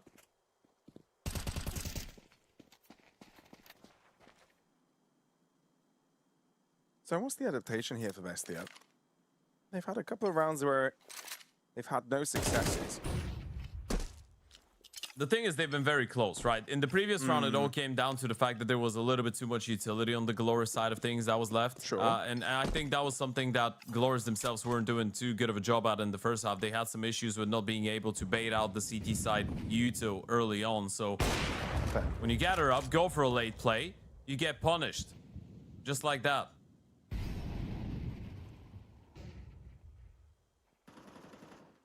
The margin is snuck by. Push. And Detroit doesn't expect it. Is this when you try and retaliate? GBB closing up the distance, the flash is thrown in, you've dealt with the margin, but can Bestia take advantage of the space taken? Oh, shot, the spray doesn't quite land. For some reason, Kassin and Buddha are struggling to put Bestia on the top row. When opportunities like that are missed, Galorys step back and equalization now on the server. And there's no money for the T side. They didn't even get a bomb plant, so we've got a tactical timeout coming in for Bestia. Even with Thomas in his position. And if you're Nacho, you've been so sharp throughout this entire map, but that was a bit of a bad miss. And he knows it. He's definitely unhappy with this one. It's just something that happens to everyone, right? But to him, in a round like this, it probably feels like it could have been the difference. It's definitely a little bit frustrating to have to go through something like it, especially in that type of a tight game. How many kills does Nacho have? 68% headshot is quite a lot. I think he's one of the top fraggers on the server. That tells you enough about how unfortunate that miss was. 19 kills, 19, nearly 70% headshot rate. Yeah, I'm telling you, he had a couple of very good moments in the first half. Impressive. He's been a headshot machine. It doesn't matter when Galorys are threatening to take the lead from you. I've had a few players that have had standout moments today, but haven't netted in the positive result of map securement. I mean, it was GBB on the previous map. It could be Buddha here, by the way, if Bestia keep on dropping these rounds.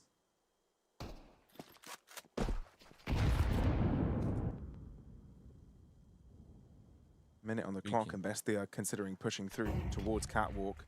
There is a bit of utility left here for Galorys, but not much of it to delay this push. 3 players, though. The commotion is heard. The movement is audible from the short position of Bestia. Let's see what can be done with the squad as they aggress on forwards. Nacho taking on CT responsibilities while the rest start to crunch in on the site.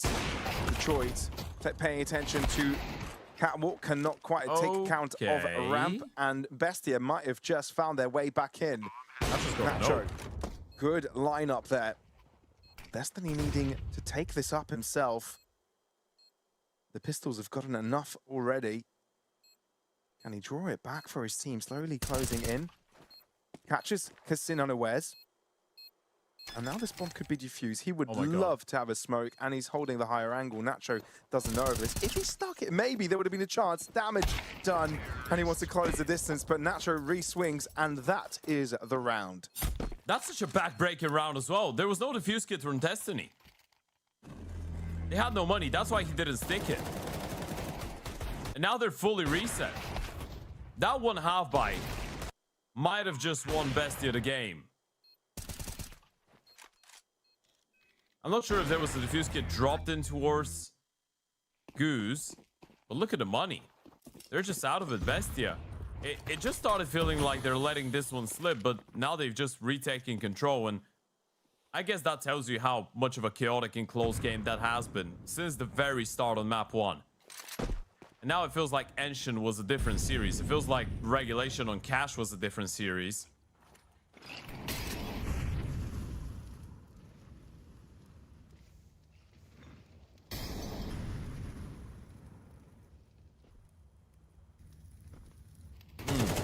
No one's holding for this.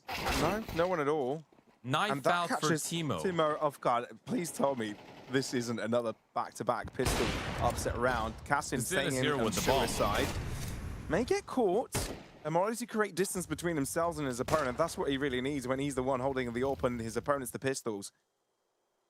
He's got help coming in, though. He doesn't really know how much pressure he was under, right? So he was trying to buy time for the cavalry to arrive, support him a little bit. You've seen that player back off. Buddha and Tomajan are very low on HP, so this is still a tricky round. And you want to have Cassin on the rifle under these circumstances. Bogdan's low applied. No info. Absolutely none. You know your opponents were up deep in mid, but it's been a while since you spotted out anyone. They have to clear everything. Corner. Just stay close to one another, clear every single angle. They need to hard clear pit here. Something tells me they won't. Oh, this is not a hard clear, mate. Oh, God. Oh, my word. Destiny taking down the healthiest of the players and chunks down Cassin, which means to Martin, Cassin, Buddha, all easy targets. Great headshot to GBB. And Detroit getting shot down. Bestia avert the crisis, and now they can wipe their brow in relief. Ooh, and you can see the reaction out of PKO. He knows how close they were to getting that round over the board. 50-50. It's not the worst gun to have in this circumstances, but Destiny knows if he had anything different than a pistol, if he had a rifle, if he had an SMG, that could have been a round. And he nearly pulled it off. The stake odds now heavily favoring Bestia. 2 rounds away, 11-9 up. Don't forget about that weekly reload of $35. Click the banner below the stream. Go and check it out over stake. Buddha, Oper spotted. Are you ready for the mid rifle? Tomajan deletes Detroit.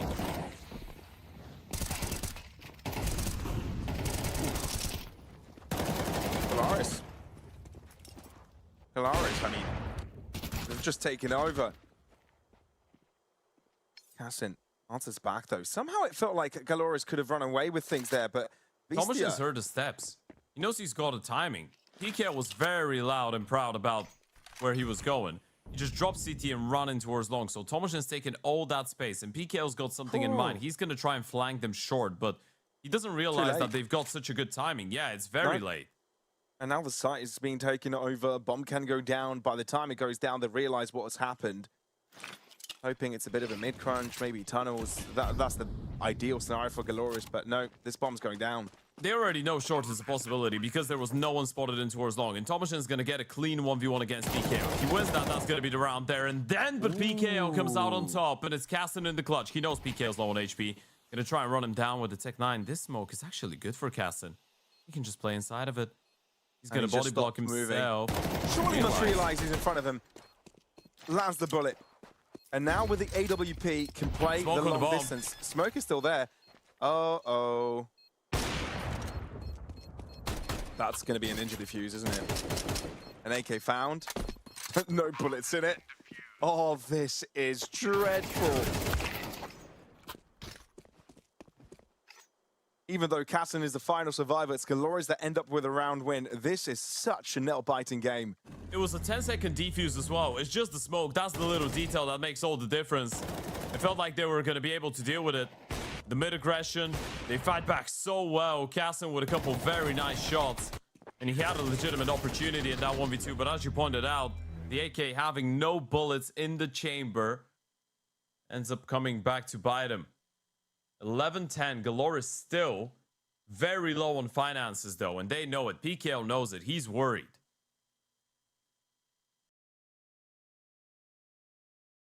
They lose one round, and things are becoming very tough.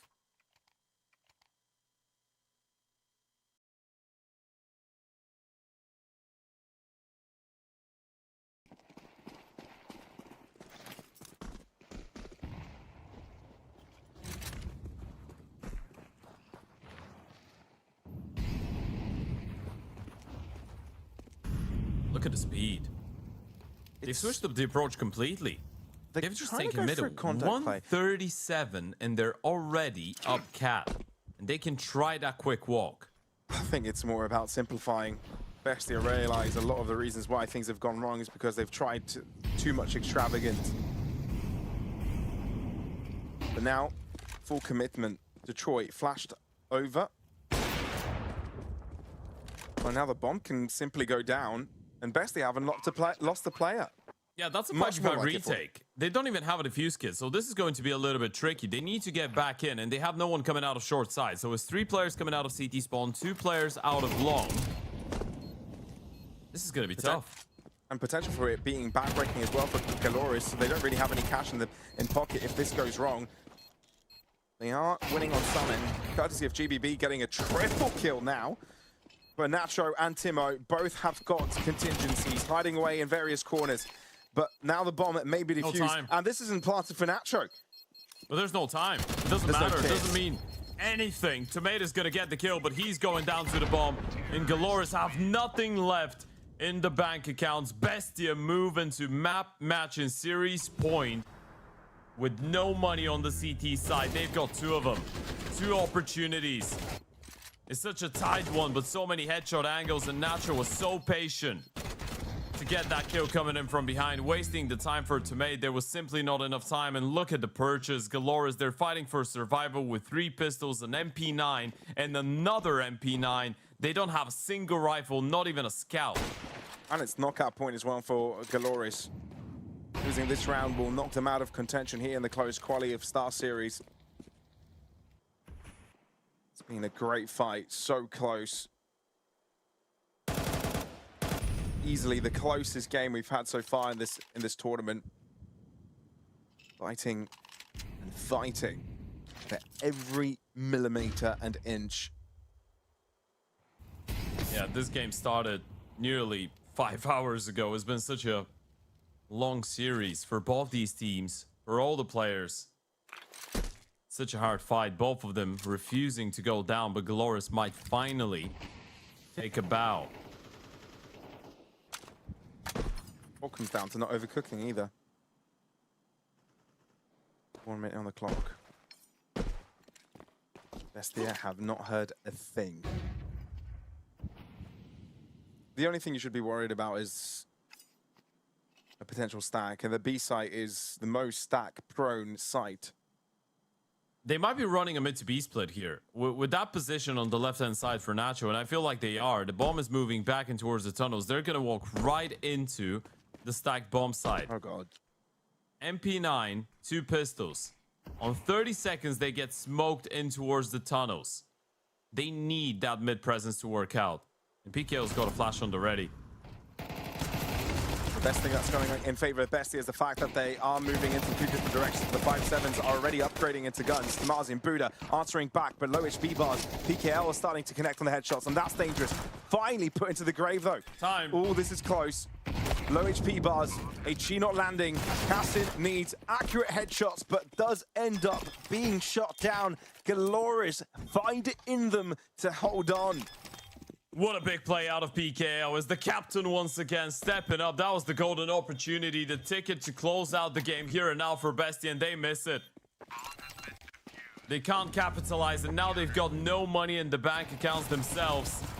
And this might be another overtime here, Pablos.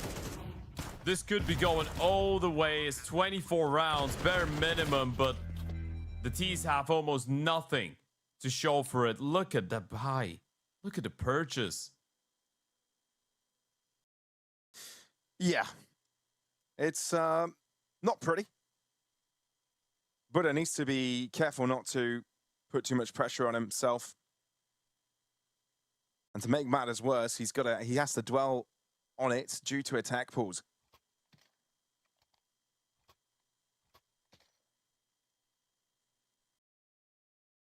This is such a tough game.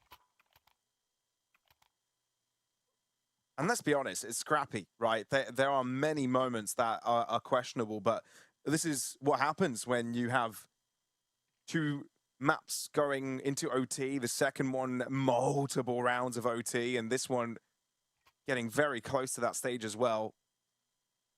It does get scrappy. It's the lower bracket. You're fighting with everything you have to stay in contention.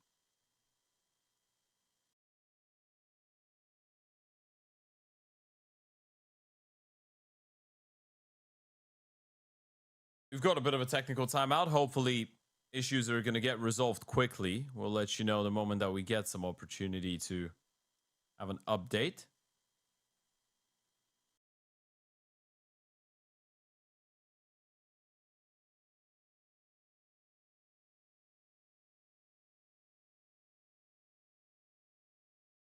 What a moment as well. Very pivotal.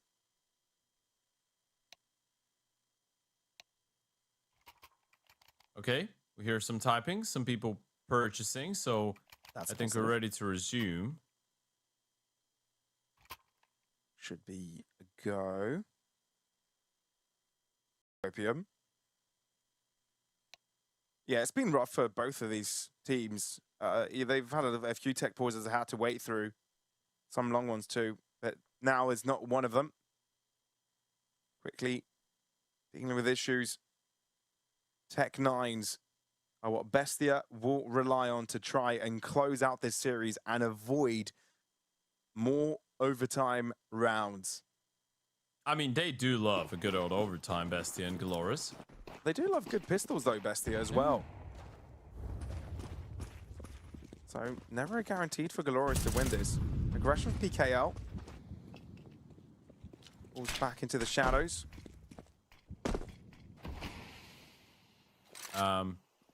Yeah, that's a failed mid-smoke by Cassin. Go through the Xbox smoke. Okay, Buddha. Tech9 wins the fight. GBB's there with the refrag. Buddha was trying to get his hands on the rifle. Tomajan might give it another go. Mitsubishi smoke in play. And Tomajan decides not to throw his life out there to try and get his hands on the AK. Oh, never mind. He's going to give it another go. Ooh. That's a big kill out of Tomajan. And now he's got the rifle. PKL. Going to take a little bit of damage. Now he's been hurt. Tomajan buys the dust. PKL low on HP. Playing towards B. To mate with a whole lot of work to do. Flash out to mate. Now it's been realized. And Nacho double dinks him. This is the golden opportunity that's just presented itself to Bestia. They cannot drop it here. Who knows what could happen in overtime. Opportunities must be taken. Games are made of moments. And this might be the most important one. PKL went pretty damn far to get some utility to help his teammate get in here. This has got to be a very valuable flash, as valuable time has been expended to retrieve it. Destiny out. Shot from afar. Now realizes where all three players are, but the numbers supersede. 13-11 is the score, and Bestia finally, after one of the most gruesome games, gruesome best of threes they've ever had to play, lock it in at the final whistle. Yeah, they're definitely going to be feeling a massive moment of relief after this one. What a performance out of Buddha and Nacho on that final map as well. 24 and 13 for the IGL, 23 and 16 for Nacho.